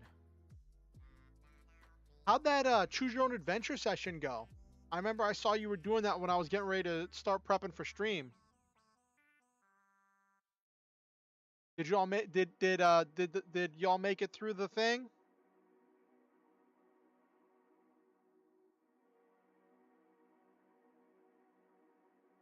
Okay.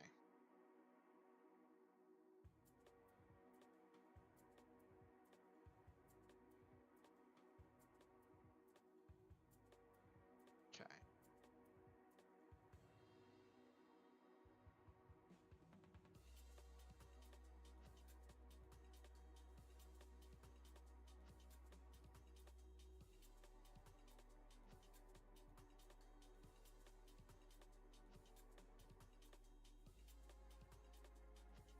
Okay. So hold on. So you start with one Doom track. And survived the first try, but then wanted to do it again until she got the optimal ending, and it took 5 or 6 tries. Ooh, that's exciting.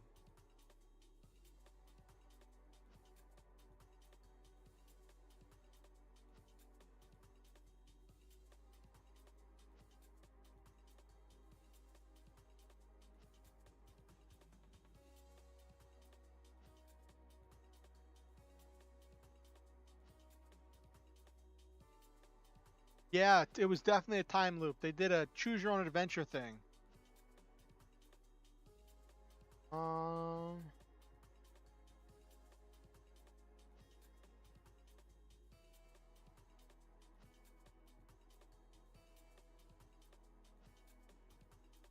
Um, so I was talking about how I was kind of feeling inspired by Final Fantasy VII the other day. I haven't played the remakes, but I did play the original game when I was a kid. And I definitely enjoyed it. Um, and yeah, I was just feeling like making some characters based off of that. I made one that was kind of like a teenaged, uh, young, female version of Sephiroth, with as a Nova with like the elemental control powers, like Sephiroth's all of Sephiroth's materia, and like the elemental forms. And now I'm building Cloud. This is just a regular Cloud. But uh I'm building him as a doomed, where his Mako energy poisoning, the energy that gives him his powers, is slowly tearing his body apart. Um, and as he breaks down, he's gonna start showing doom signs and showing like he's gonna bring his doom closer and get closer and closer till the Mako poisoning eventually kills him. Gonna go with doom signs. Already get one doom sign. All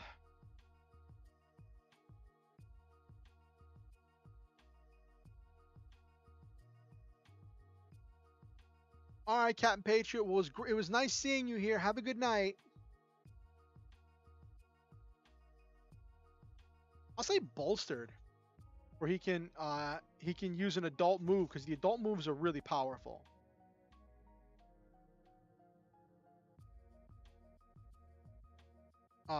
So he can use one adult move if he marks his doom sign because he's overexerting himself.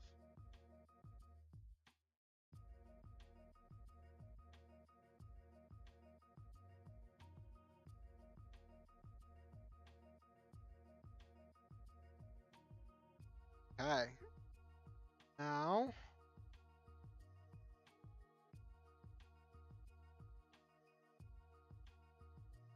his sanctuary is Aerith's Garden. Choose and underline 3 features of the sanctuary.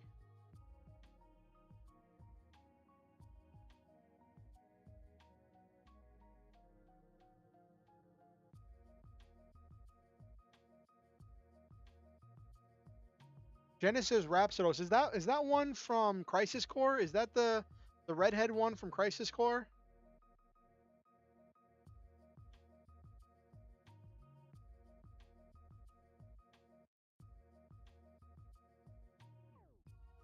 Let me look that up.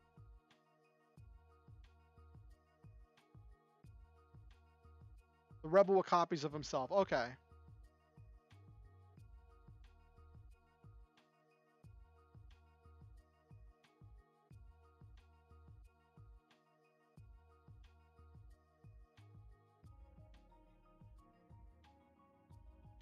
With the long red sword. I remember him.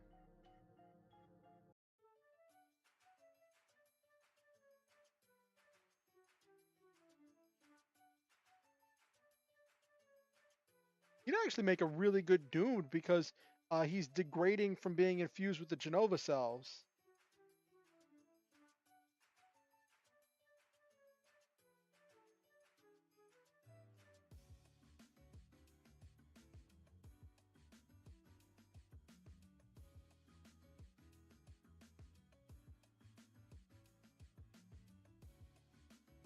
Ah.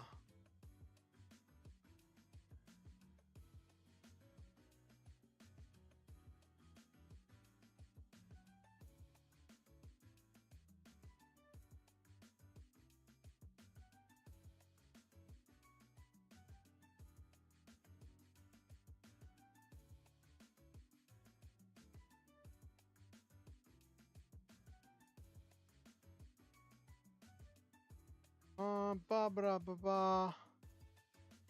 Yeah, I could do something with him. He was a very interesting character. Let me finish designing the sanctuary. Get 3 features to the sanctuary.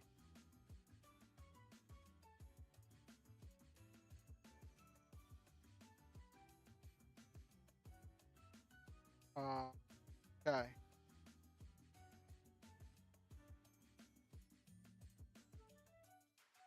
Meditation space. We'll go with that one. Oh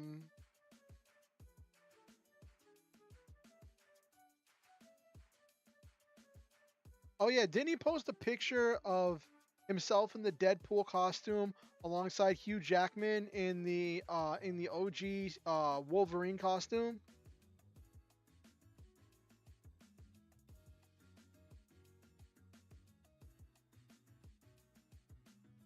Yeah, I heard a lot of people talking about how epic it is.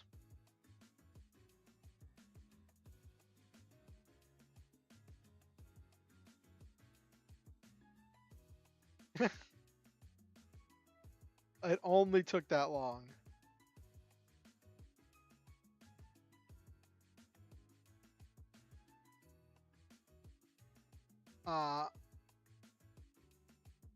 Yes, it really is. You can make the characters very intriguing by the whole system of fleshing out the backstory by answering questions. gives some very interesting, like it gives you a lot of space for character creation.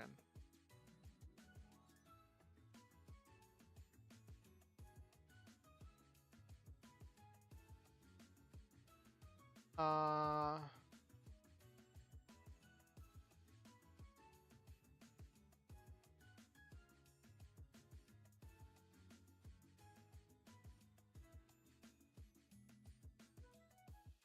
we'll say music because she sings. I think she sings. At least she does in my head.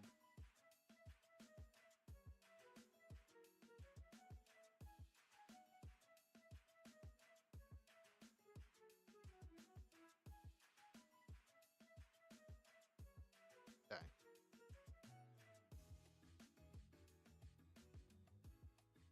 Downside.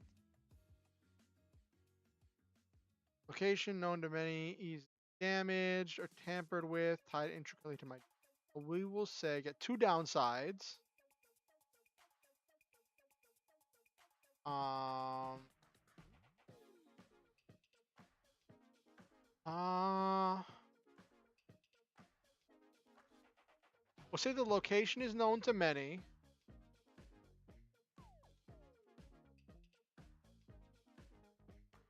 And it's not easily damaged. Say it's tied to his doom. When you call upon the resources of your sanctuary to solve a problem, say what you want to do. The GM will give you 1 to 4 conditions you must fulfill to complete the solution. I don't think he would use the sanctuary to like solve a problem. It would just be where he'd go to recuperate.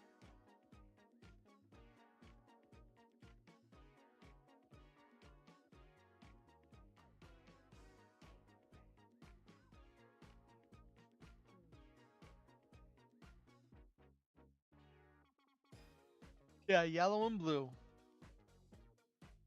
Exactly, Tom. The yellow and blue spandex.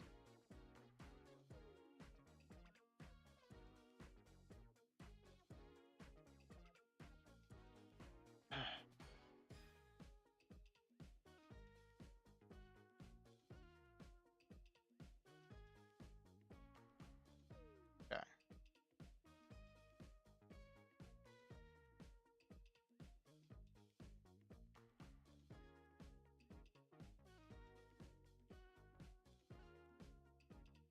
I added the extra question because one of my friends who I was talking to about heroes said that there's an extra question you want to answer, um, that a lot of times they don't ask, because they always ask you about like why do you care about the team? Why do you care about these people?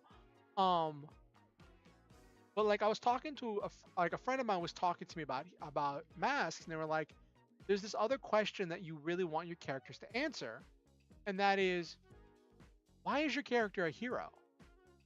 Like, you could do so many other things. You could be living a completely different life, doing any number of things with your powers. Why stop and go get punched in the face in order to stop bad guys? What is it that gets your character out of bed, that gets your character, uh, after school, after work, suiting up and running out uh, into the night to fight supervillains, between classes and stuff. Um, and I think the answer for Cloud is that he wants to be a hero because he wants to make the world better. He knows his time is limited. He wants to leave the world better than he found it. And what was it? We'll make a money, fame, Hero Academia logic. Yes.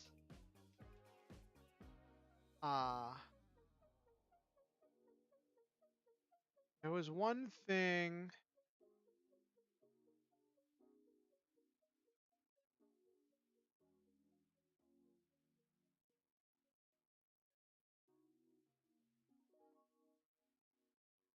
What was it?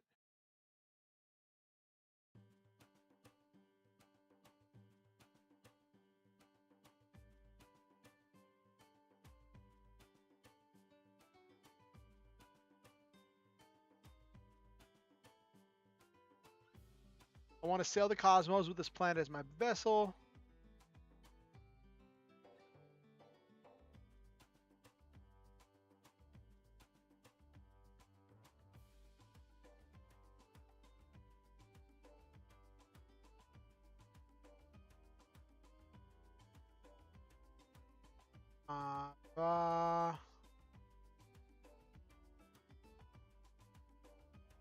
There was a phrase that like Cloud said. It's like dilly dally.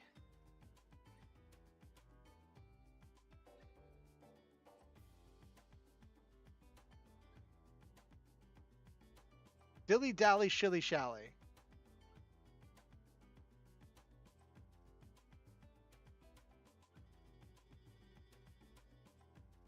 What does that mean?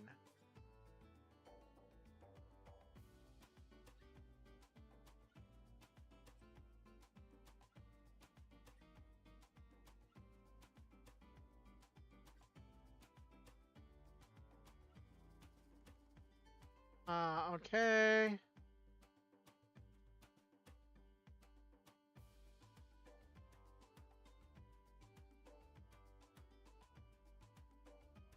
Dialogue's awkward, but the gist that Tifa wants to stop moping and start moseying. Okay.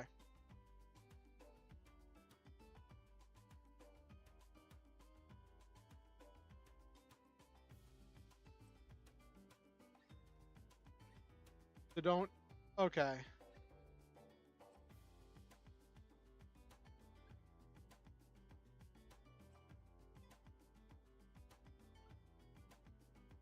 Uh.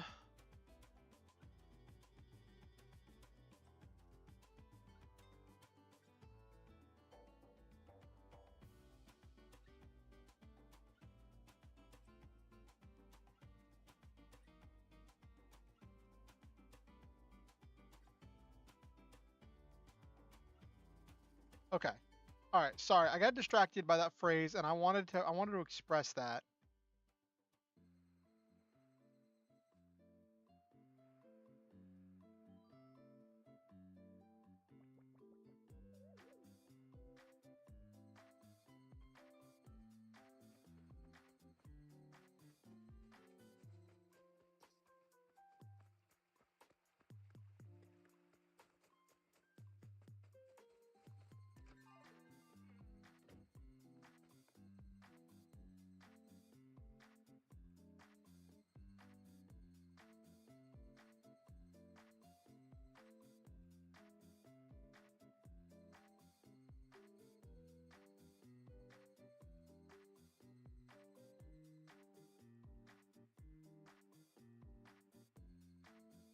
This is funny.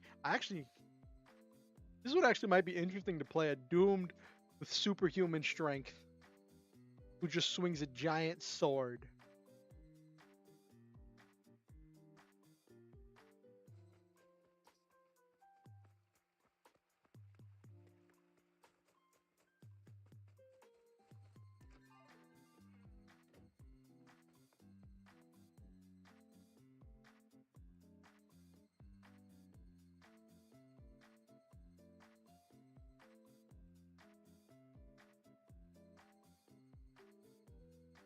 Might not even have a hero name. Might just go as Cloud.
That puts how Sephiroth is deeply tied to the Mako energy that's tearing Cloud apart.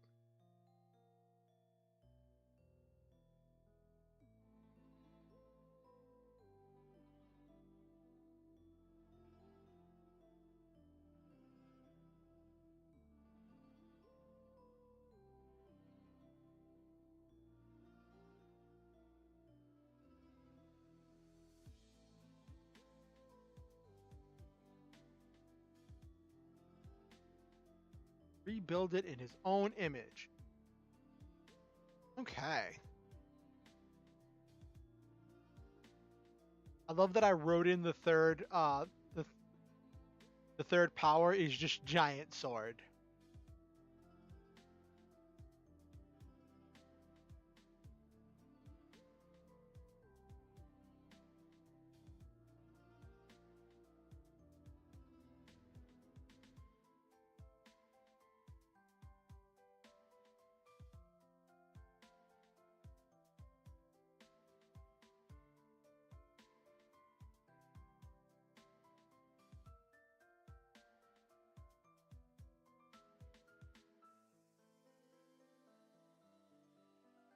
Okay.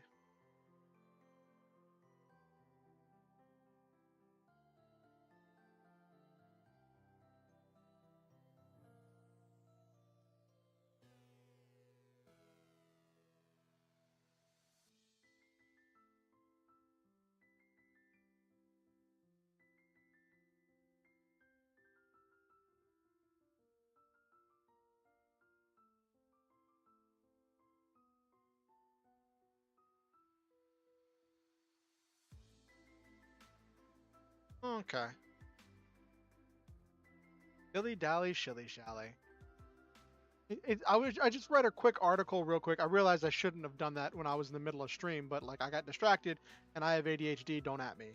Um, the dilly dally shilly shally was a difficult translation because it was supposed to be a translation of an onomatopoeia to try to say to Cloud, why do we have to drag you along to do this? Why don't you get up and do something with the time you have left instead of making other people drag you along in order to get you to help? But I think the dilly dally shilly shally is kind of an iconic phrase for being so nonsensical. Um, so I'm gonna stick with it. Okay,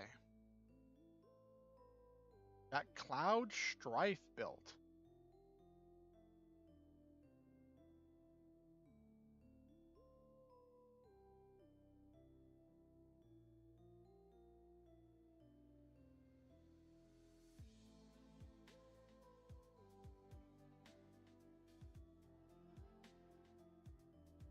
And I actually think we managed to represent his powers pretty well.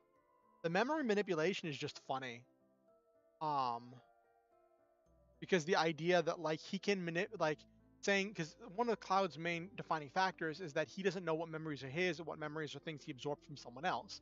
But then taking that to the next level and saying that he has the power to manipulate other people's memories too means that like he can manipulate memories. He could have manipulated his own memory. So he doesn't know what memories are his, what memories are others, but it gives him a useful tool that could be really useful in role play and in problem solving for different scenarios in order to manipulate memories.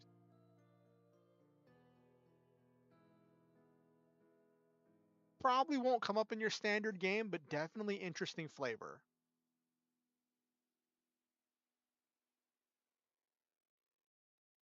And do we have time for one more? Made a doomed. Who have I not made yet? Let's see. I've made a beacon. Right now I'm just looking at the base 10, not at any of the limited edition ones. A beacon, a bull, a delinquent, a doomed, a Janus. I've not made a legacy. Made a Nova, an outsider. I haven't made a protege. And I haven't made a transformed. So Legacy, uh, Protege, and Transform. Those are the only ones I haven't made characters with yet.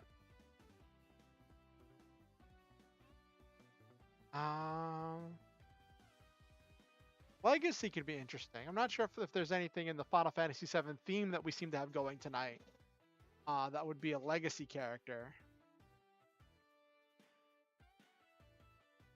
Um,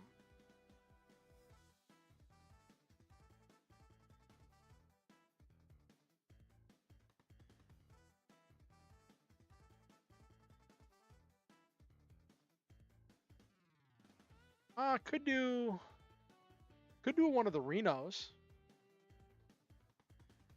That could be good. Because the Renos are kind of like their own organization.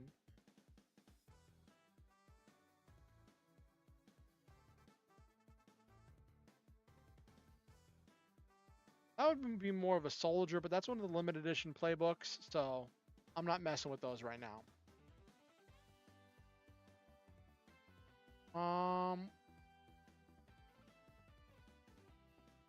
Yuffie could be amusing to transform. She always steals materials, so could transform based on what she steals.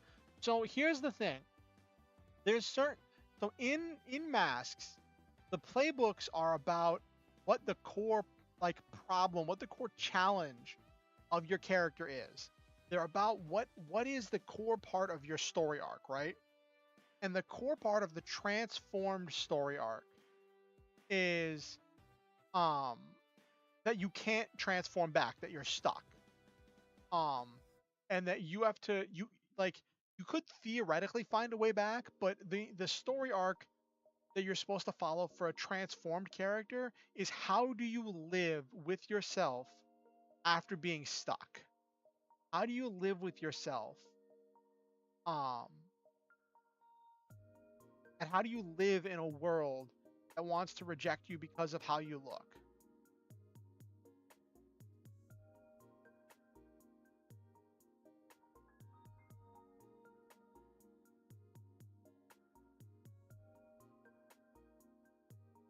That's the whole theme of the transform. So I guess I could do. Was it? No, Kate Sith wasn't stuck. Kate Sith was remote controlled. I mean, it could do kind of a thing of like if Yuffie got stuck transforming because of one of her materia.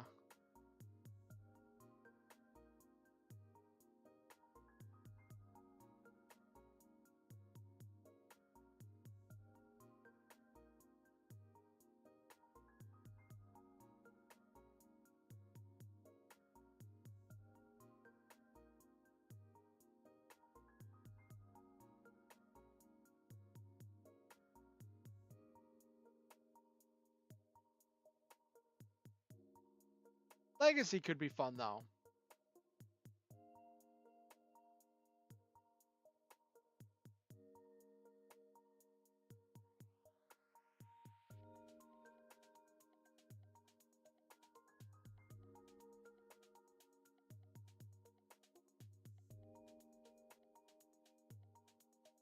There is I could do a Reno. Look those up. Let me look that up.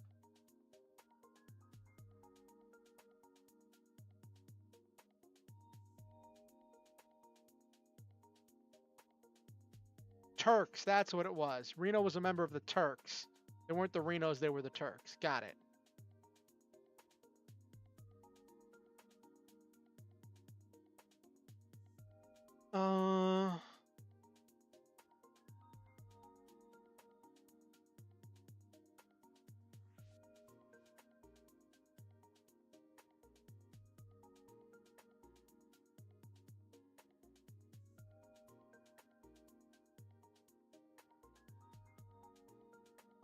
Let's see.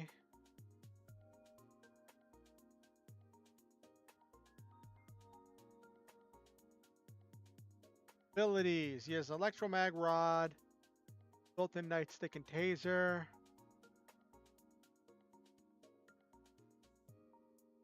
Only ever uses left-handed immediate has been depicted in. Check magical pyramid-shaped traps that disable his opponents, although he only does that in one battle. And he's a helicopter pilot. Yeah, I could do one of the Turks as a legacy. Lightning, reflexes, and speed. And gadgets.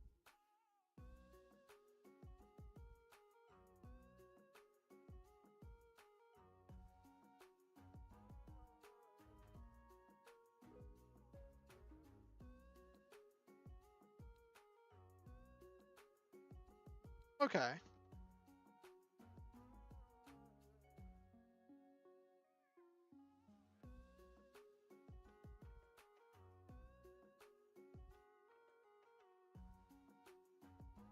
All right. So yeah, we'll make Reno one of the Turks. See if we can do this pretty quick. I don't know his character super well, so I'm going to improvise a lot.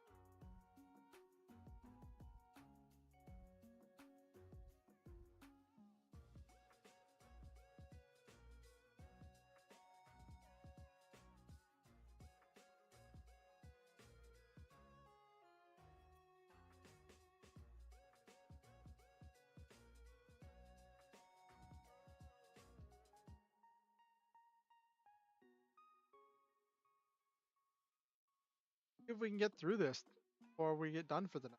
Okay.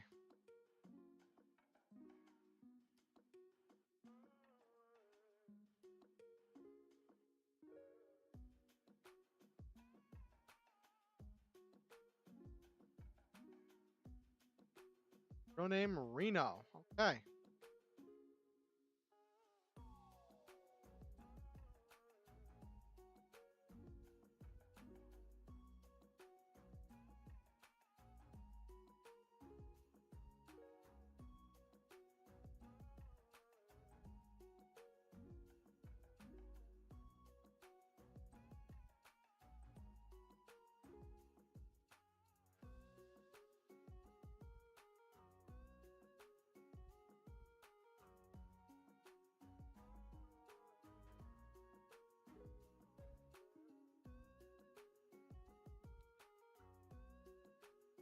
Got his dress suit and dress shoes.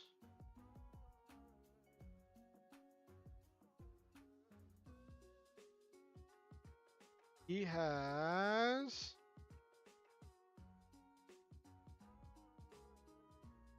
We'll go with the third one.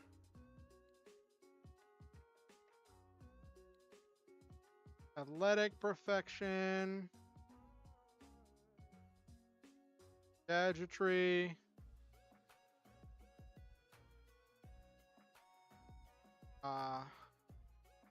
Intimidation. Pick two he doesn't have.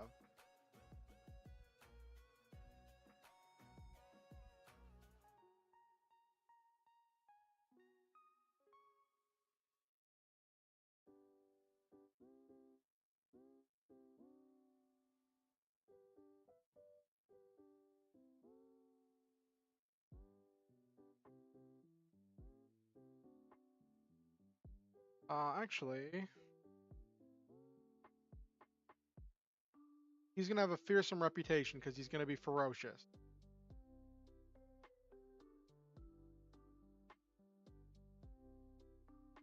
Okay.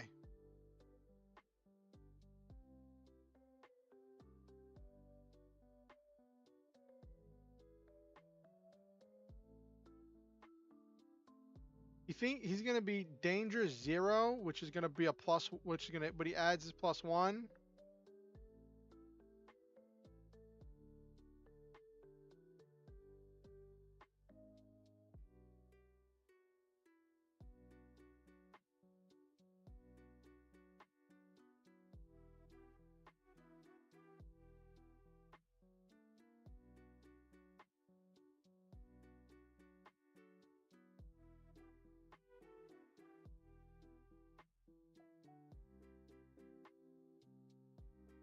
Okay.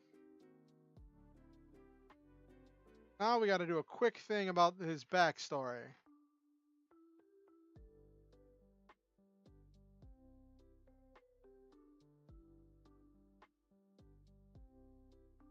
I feel like I gotta sneeze. Like not coming out. It's that horrible feeling when like you feel like you gotta sneeze, but it's just not coming out at all.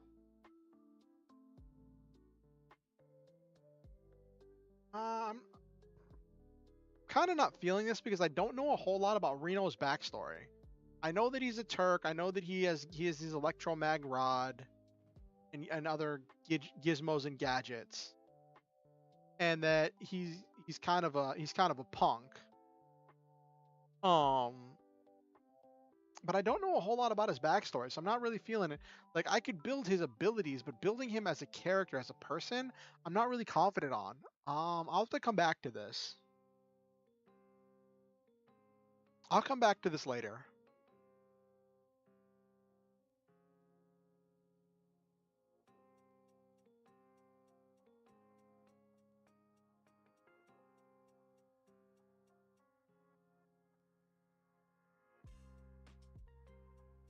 Okay. Okay. Because I have to figure out who's still active, who's still judgmental, and how he interacts with it. Now that I'm looking at this legacy playbook, there's a lot of stuff that I'd have to like figure out for this character. This is not one you can make easily.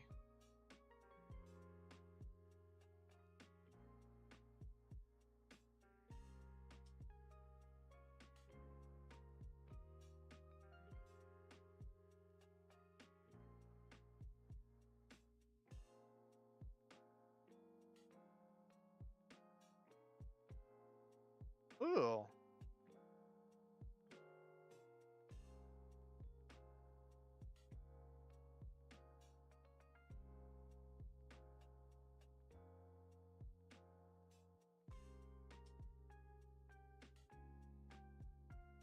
Ooh, I might want to make one just for the never give up, never surrender move. For a defensive player like me, this seems really cool. So take a powerful blow is one of the main ways that you can end up getting knocked out.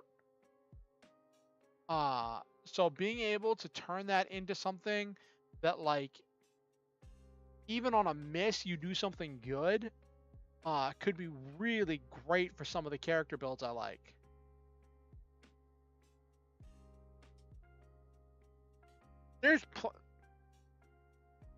All right, we're getting ready to wind down ourselves, Silva. Thanks for coming to the stream. It's always an honor having you. It is always great to have you as a member of this community. Thank you for coming.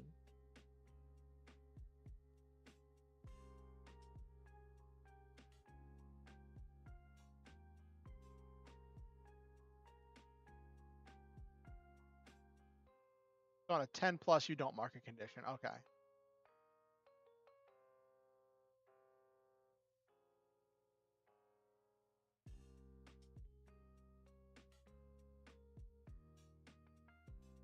But yeah, for a defensive player like me, I might build a legacy just for that never give up, never surrender move. But it has to be someone with far greater power. So I have to be punching way above my weight class.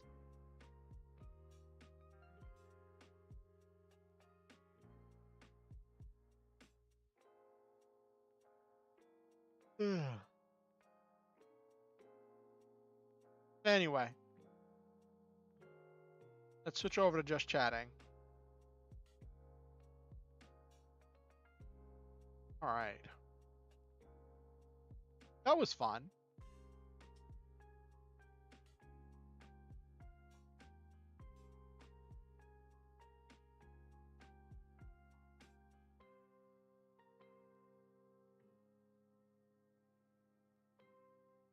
It's funny. I made a couple tweets that went like pseudo viral, which is kind of funny. I say pseudo viral. Like one of them got 280 likes and like 14.4K views, which that means it's not super popular. Other one got what? Who bookmarked this tweet? 228 likes, one retweet, and one bookmark. So the one tweet I made um that someone bookmarked was on this there's this trans person I follow on Twitter who she made a post about um how there'd been this long chain of events where like uh her her neighbor's kid uh her neighbor's kid had started taking estrogen, and originally the excuse was that it was for aesthetic reasons. And so she'd had to explain to her family what a femboy was, and that was this whole thing.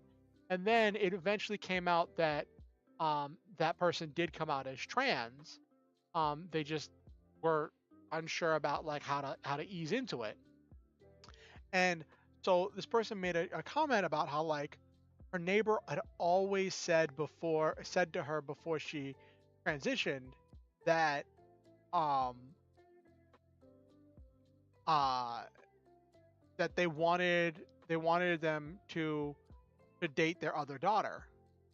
And so uh and they're saying now it'd be really funny if she went on a date with their new daughter. Um and I made a tweet where I was like, yo, just do it. Do it one time for the meme. Take plenty of pics to share with the family. It could be a big photo op with good conversation and good food, and people seem to like it, which I thought was funny. But then there was another tweet I made that was completely different. Um, that was around the whole thing with Nina Kosaka. Uh, was she graduated recently, right? And after she graduated, so graduated in VTuber terms means stopping VTuber activities, right? And Nina Kosaka was this big popular VTuber who graduated for a number of reasons. But apparently there was this thing where her managers didn't lock her out of her accounts. So she was still like she thinks she sent like one or two more tweets and was still liking tweets from her official account.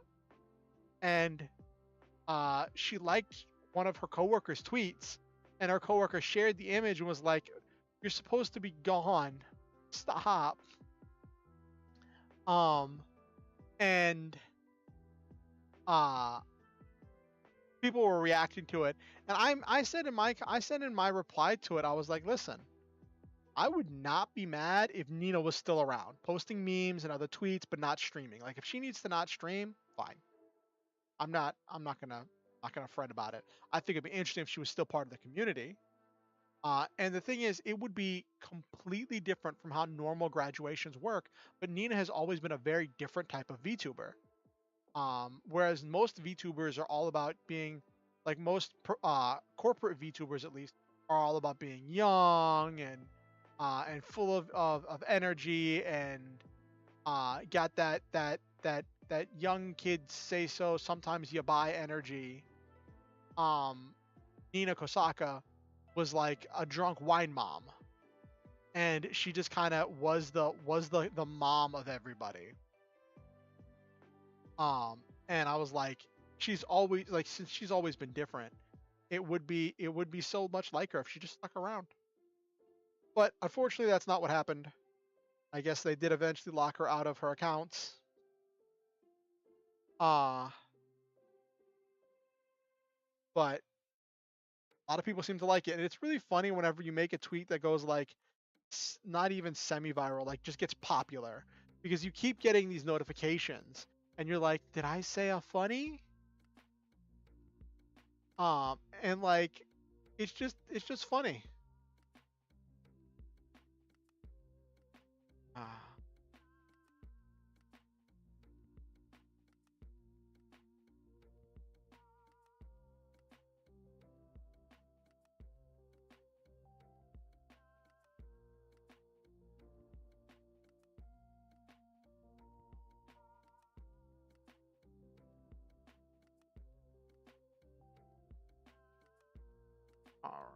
Ah. So how was everybody else's weekend? I told you all about my weekend and my funny Lancer session. What did everybody else get up to this past weekend?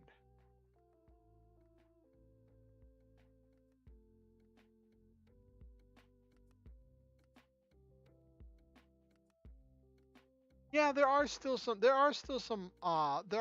mom VTubers. But like as far as like corporate VTubers go, like yeah, you've got what's her name?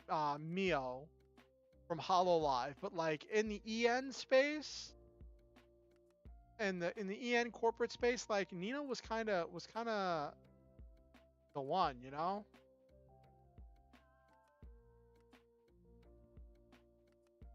Okay, okay. So here's the thing. I've said it before and I'll say it again, right? When it comes to Kobo, like there's always this he kayfabe of like so many corporate VTubers being like eternally 16 or eternally 17, always being a teenager, full of energy, youthful energy, uh, and and constant coming of age story, right? That's like this constant thing that like a lot of VTubers hang on to, especially in the Japanese professional space, right? With Kobo, I don't know if it's an act. With Kobo, I am not entirely convinced that Yago did not accidentally hire a child. Like I think in her first stream she talked about knowing computer programming, and I'm like, oh, that's cool. But then actually you listen to her and you're just like, oh dear. But like I was watching a video where someone was breaking down why she's become so popular, and the thing is apparently when she's talking in Indonesian, she's like got a huge potty mouth. Like and she says it in this like very childish way, and she talks like a kid that knows too many curse words.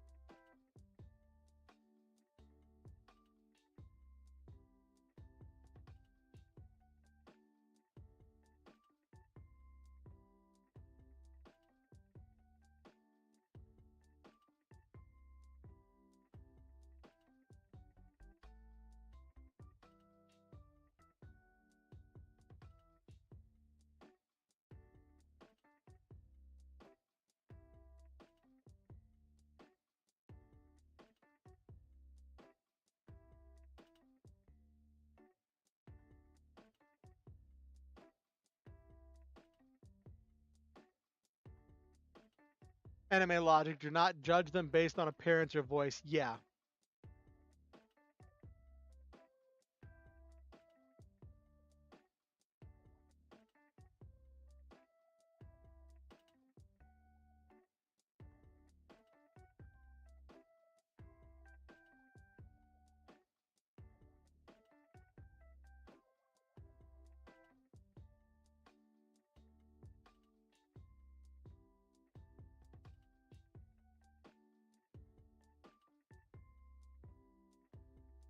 think one of these days I'm gonna start like actually exercising again. Oh my gosh.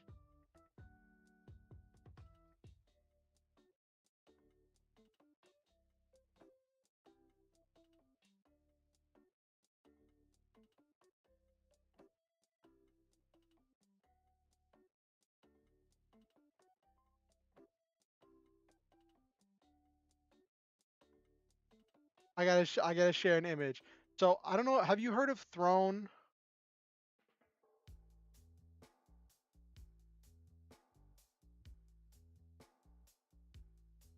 Um, Throne is this website where content creators can put things they want and ask their community to buy those things for them, right? And like people can give anonymous donations. It's another essential like for for getting equipment kind of thing. Instead of just saying here's a goal on Ko-fi, you could put a link to the thing, and as soon as enough people have donated to pay for the thing, Throne buys the thing and then mails it to you. Um, Throne posted a meme that was just coming for everybody's throats, and I thought was hilarious, especially coming from Throne.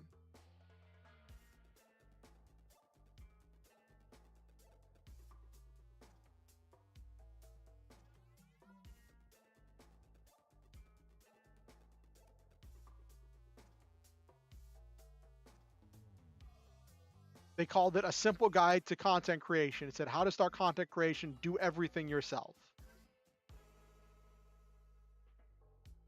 So I think this is funny on multiple levels because yes, it is true that like when it comes to content creation, if you want to get started, 9 times out of 10, you are going to be doing everything yourself. You're going to have to learn everything. Uh right. Absolutely not, Biru. Um, so like it is true that like if you want to get into content creation, a lot of times you need to pick up a lot of skills really fast or really slow, move at your own pace, whatever, but you have to pick up those skills before you get rolling and you have to do a lot of stuff yourself. I think it's really funny for essentially a crowdfunding website to tell people that they have to do things themselves. I'm not saying they're wrong. I'm just saying I think it's funny for a website that's built on getting other people to help you do things, tell everyone that they have to do everything themselves.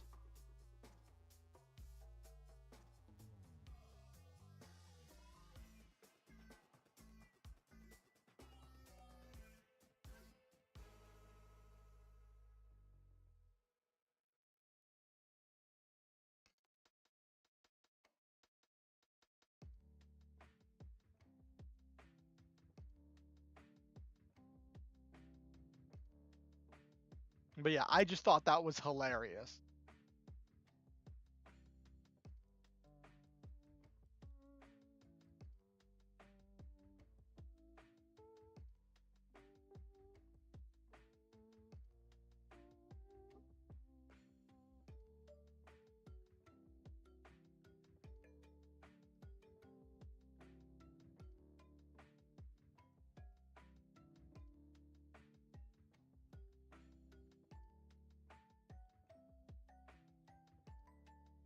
All right, let me see if there's anything cool to talk about.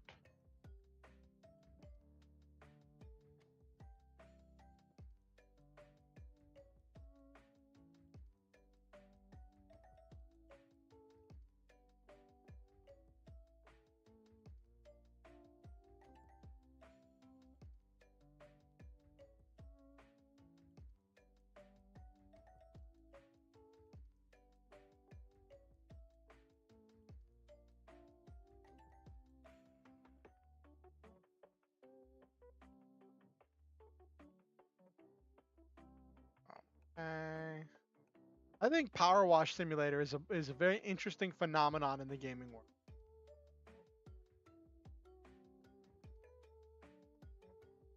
Ultimate cringe, but true. You know, Darkness. Oh, really? What other animes? I know there was that anime with like, what was it? Isekai Quartet, where like all the Isekai characters are like interacting with each other. I remember that was a thing. But are you saying that like the character trope of Darkness or the literal character Darkness is in multiple anime?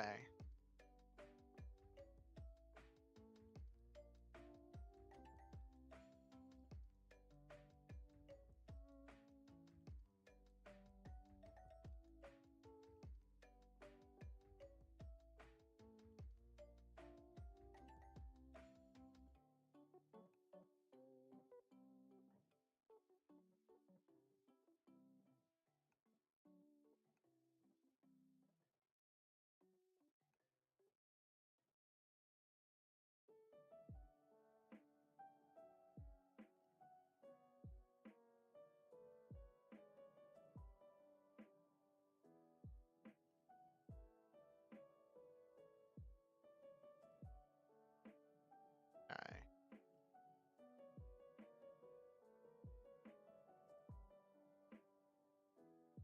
Normal Darkness, Centaur Darkness of Monster Musume, Saint Darkness and Nikke, Dragon Darkness of Eri Ferretta. I have heard so much shenaniganry about Eri Ferretta. How it's just like an edge lord's power fantasy. I watched an entire roast on Eri Ferretta done by Mother's Basement.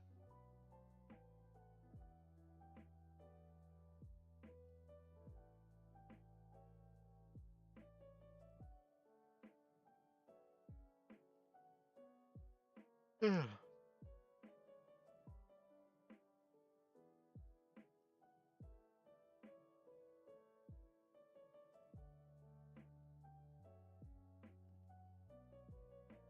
Yeah, anime has this weird obsession with um characters building pseudo harems out of like child figures. It gets kind of weird sometimes.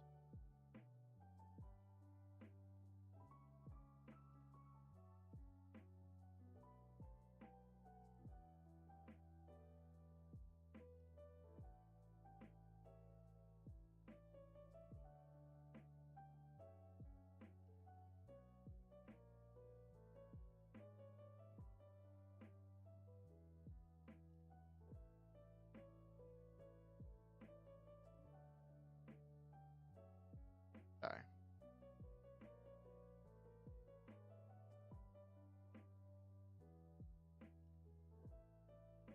Okay. Let's see if anything on the Book of Faces.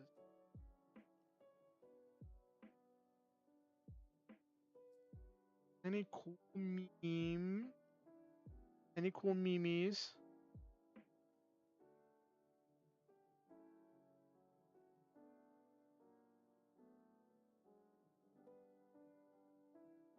Yeah.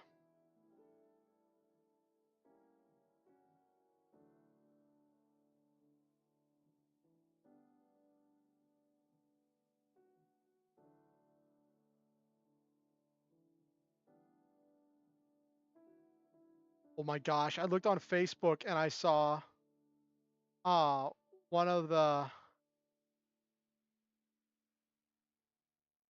so I don't know, does anyone remember when Pokemon Go came out and people were all going outside? Oh yeah, wasn't that one where he like had to like uh penetrate a dragon from the behind or something with like a spear or something?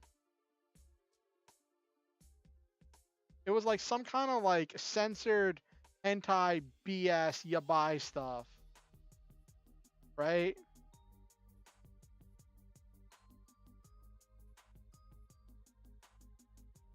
Anyway, does anyone remember way back a few years ago whenever Pokemon Go first came out and everybody was going outside and walking?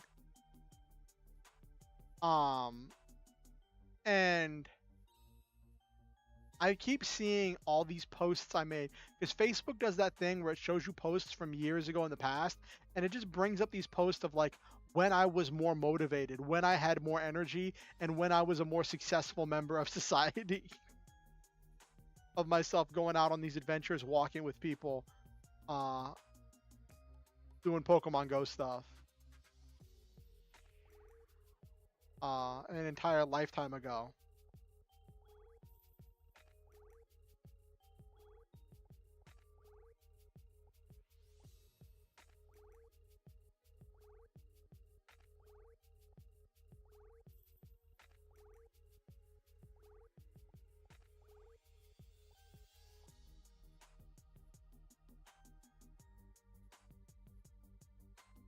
Oh yeah, I know there are tons of people that still play it, but I just think it's like when it came out, I was living a very different life.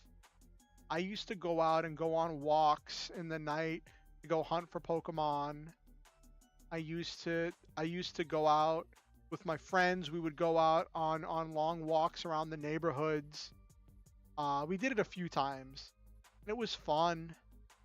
And it was fun because we were seeing people who were outside, people riding their bikes, people talking about, hey, there's a gym over there, or there's a thing over here. Hey, there's a thing over here. And like that communication and community was just so amazing. Someone commented that like that first summer when Pokemon Go came out was arguably the closest we'll ever get to world peace. And like I can't disprove that. Like it was a really golden time.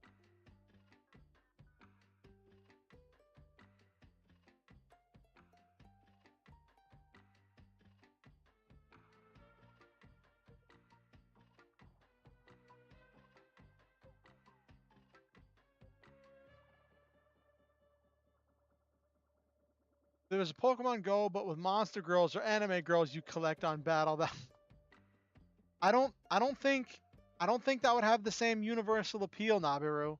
I think part of what makes Pokemon so popular is that it is the huge appeal it has for kids. Like, kids are the biggest demographic for that.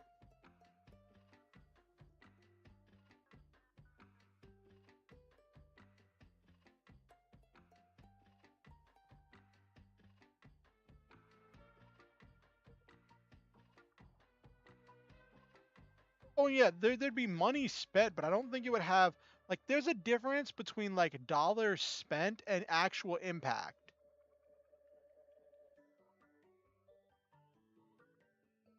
Ah,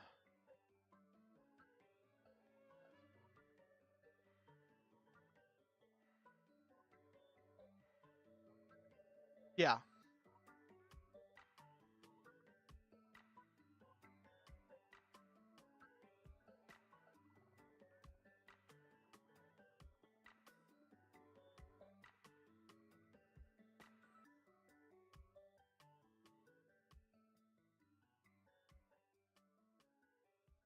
Oh my gosh, I just saw some more of these pictures of Hugh Jackman in the yellow and blue Wolverine costume.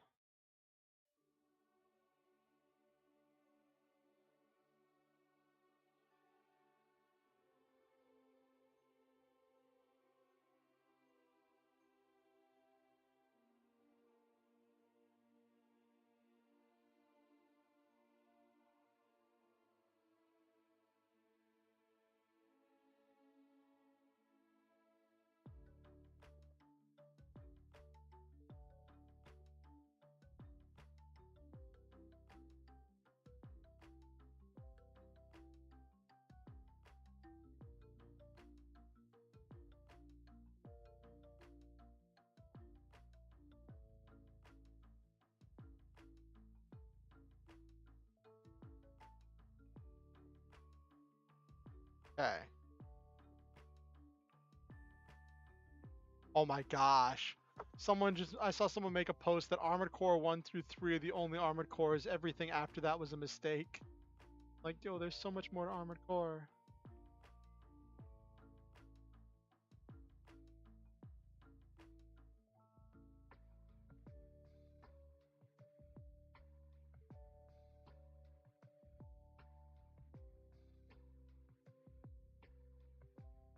Okay.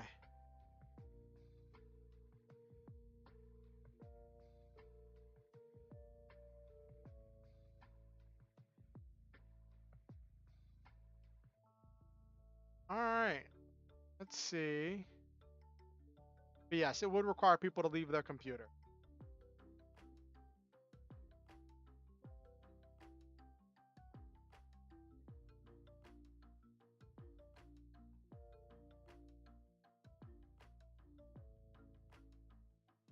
I was talking to some of my friends the other night, some of my players about Warhammer, because one of my players has decided to invest in getting into Warhammer.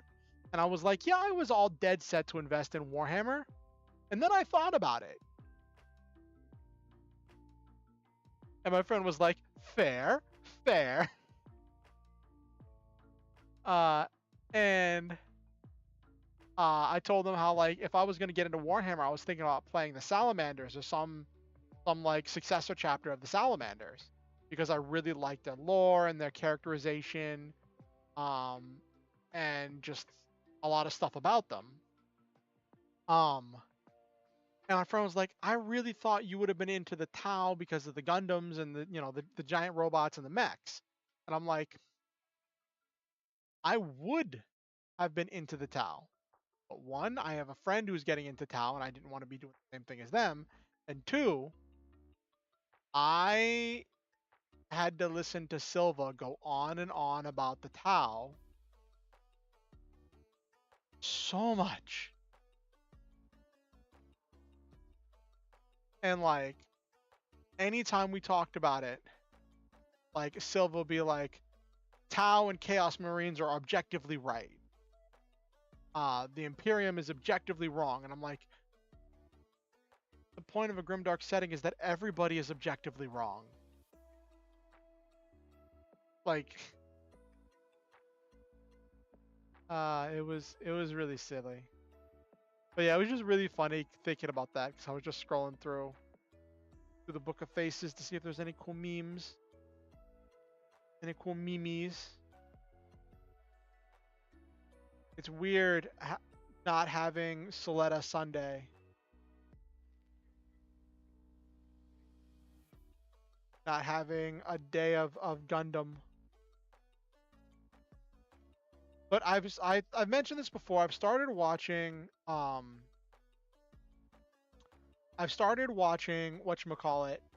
Uh oh jeez, I got distracted by something on Twitter. Um I've started watching Aura Battler Dunbine, and that's a really interesting show. I think I might start over and watch that with my partner because I think they might enjoy it because it deals with a lot of politics and stuff. And I think that they might enjoy it, but also they wanted to watch some Gundam, so we'll see how long it takes. I think the Gundam stuff is already dubbed because my partner prefers dubs over subs.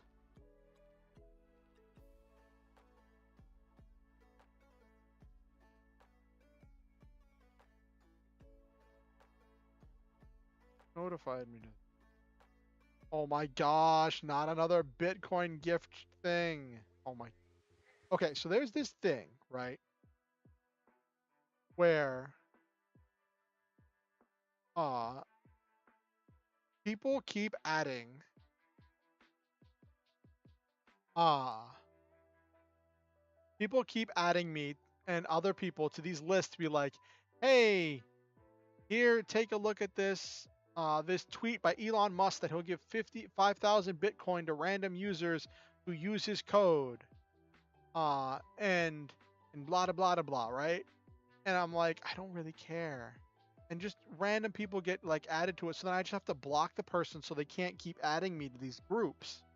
But then every time I block one person, it's like another person pops right back up, and it just keeps going.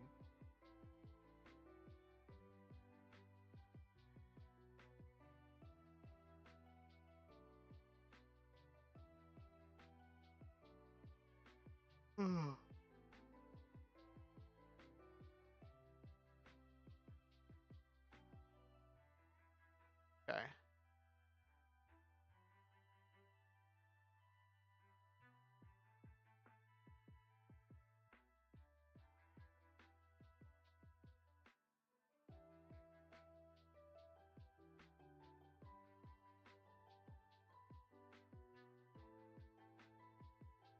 Okay.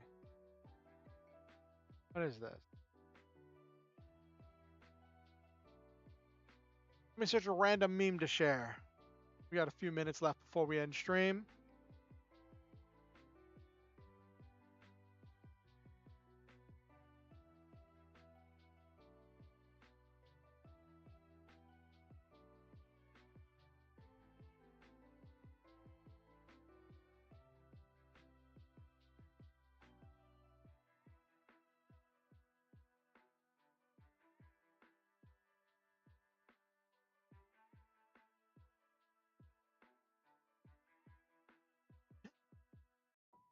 Oh my gosh.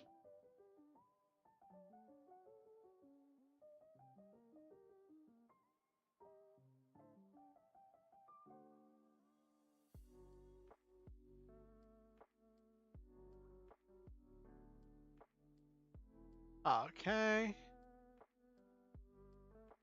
Alright, I found a meme. Not what I wanted.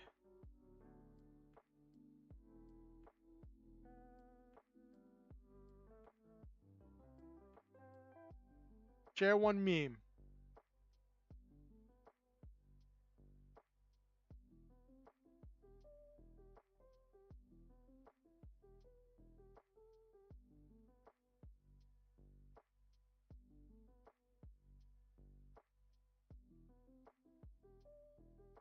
Old people at weddings always poke me and say, "You're next," so I started doing the same thing to them at funerals.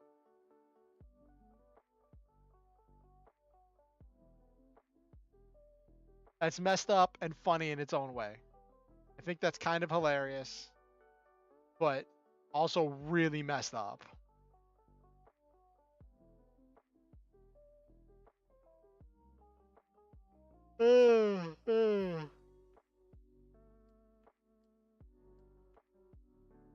All right. Well, it's been a good night. We made 2.5 characters. Next stream we'll probably do like a Legend of Dragoon stream because I haven't done one of those in a few weeks. Then next week we'll probably get back to writing streams. I'll probably get my writing mojo back by then. We'll see how things are going. Uh, we'll see how things are going if I've got my writing mojo back. I've been working on editing my lore novel so much that that's just been where a lot of my energy's been, and it just hasn't been the same recently. You know what I mean? All right. Anyway. All right. Don't think there's anything else worth talking about. Why is Warwick trending?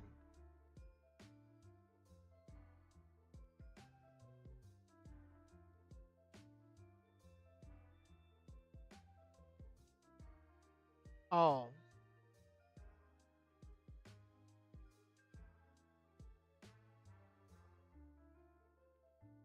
Oh, some kind of bachelorette thing?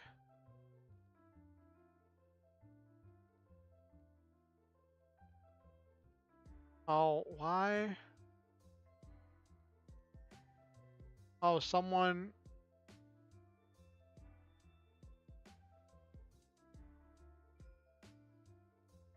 Oh, why did the thing nab on that, Tom? The people talk of demonic force that is terrorizing town and want it gone. The force is a child who lost their parents and made a pact with the devil to play with the child and keep them company. That sounds like one of the. I think you might have sent that in the wrong chat, Tom.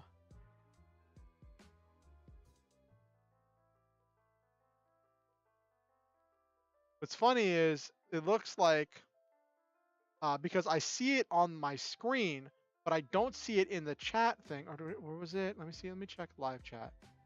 Yeah. Yeah, I see it now. Okay. Too many chats, I know.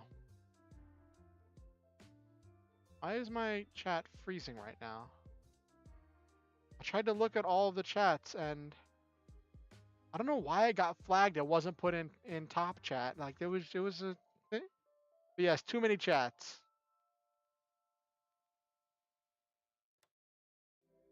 All right.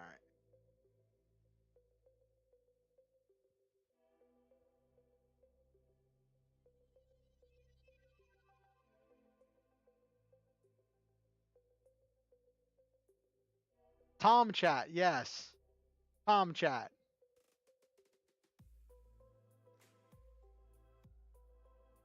Tom chat is the best kind of chat.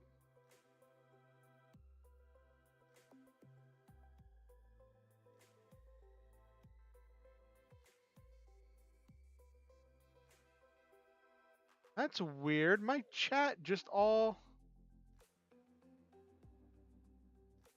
Why did my chat just all disappear? All the other people that have been in chat just disappeared from my chat. It is my chat is now only what you've said, Tom.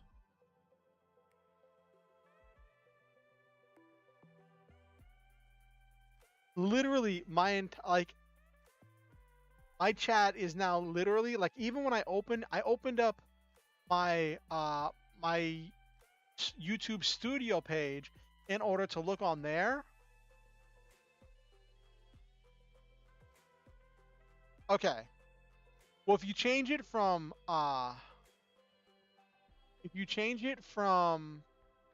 uh top chat to live chat, it shows all messages, and for some reason it flagged that long message as not worthy of being a top chat. Yeah, apparently Tom's power only affects me. Now I can see you, Nabaru, but everything you said before, yeah, Nabaru's the demon.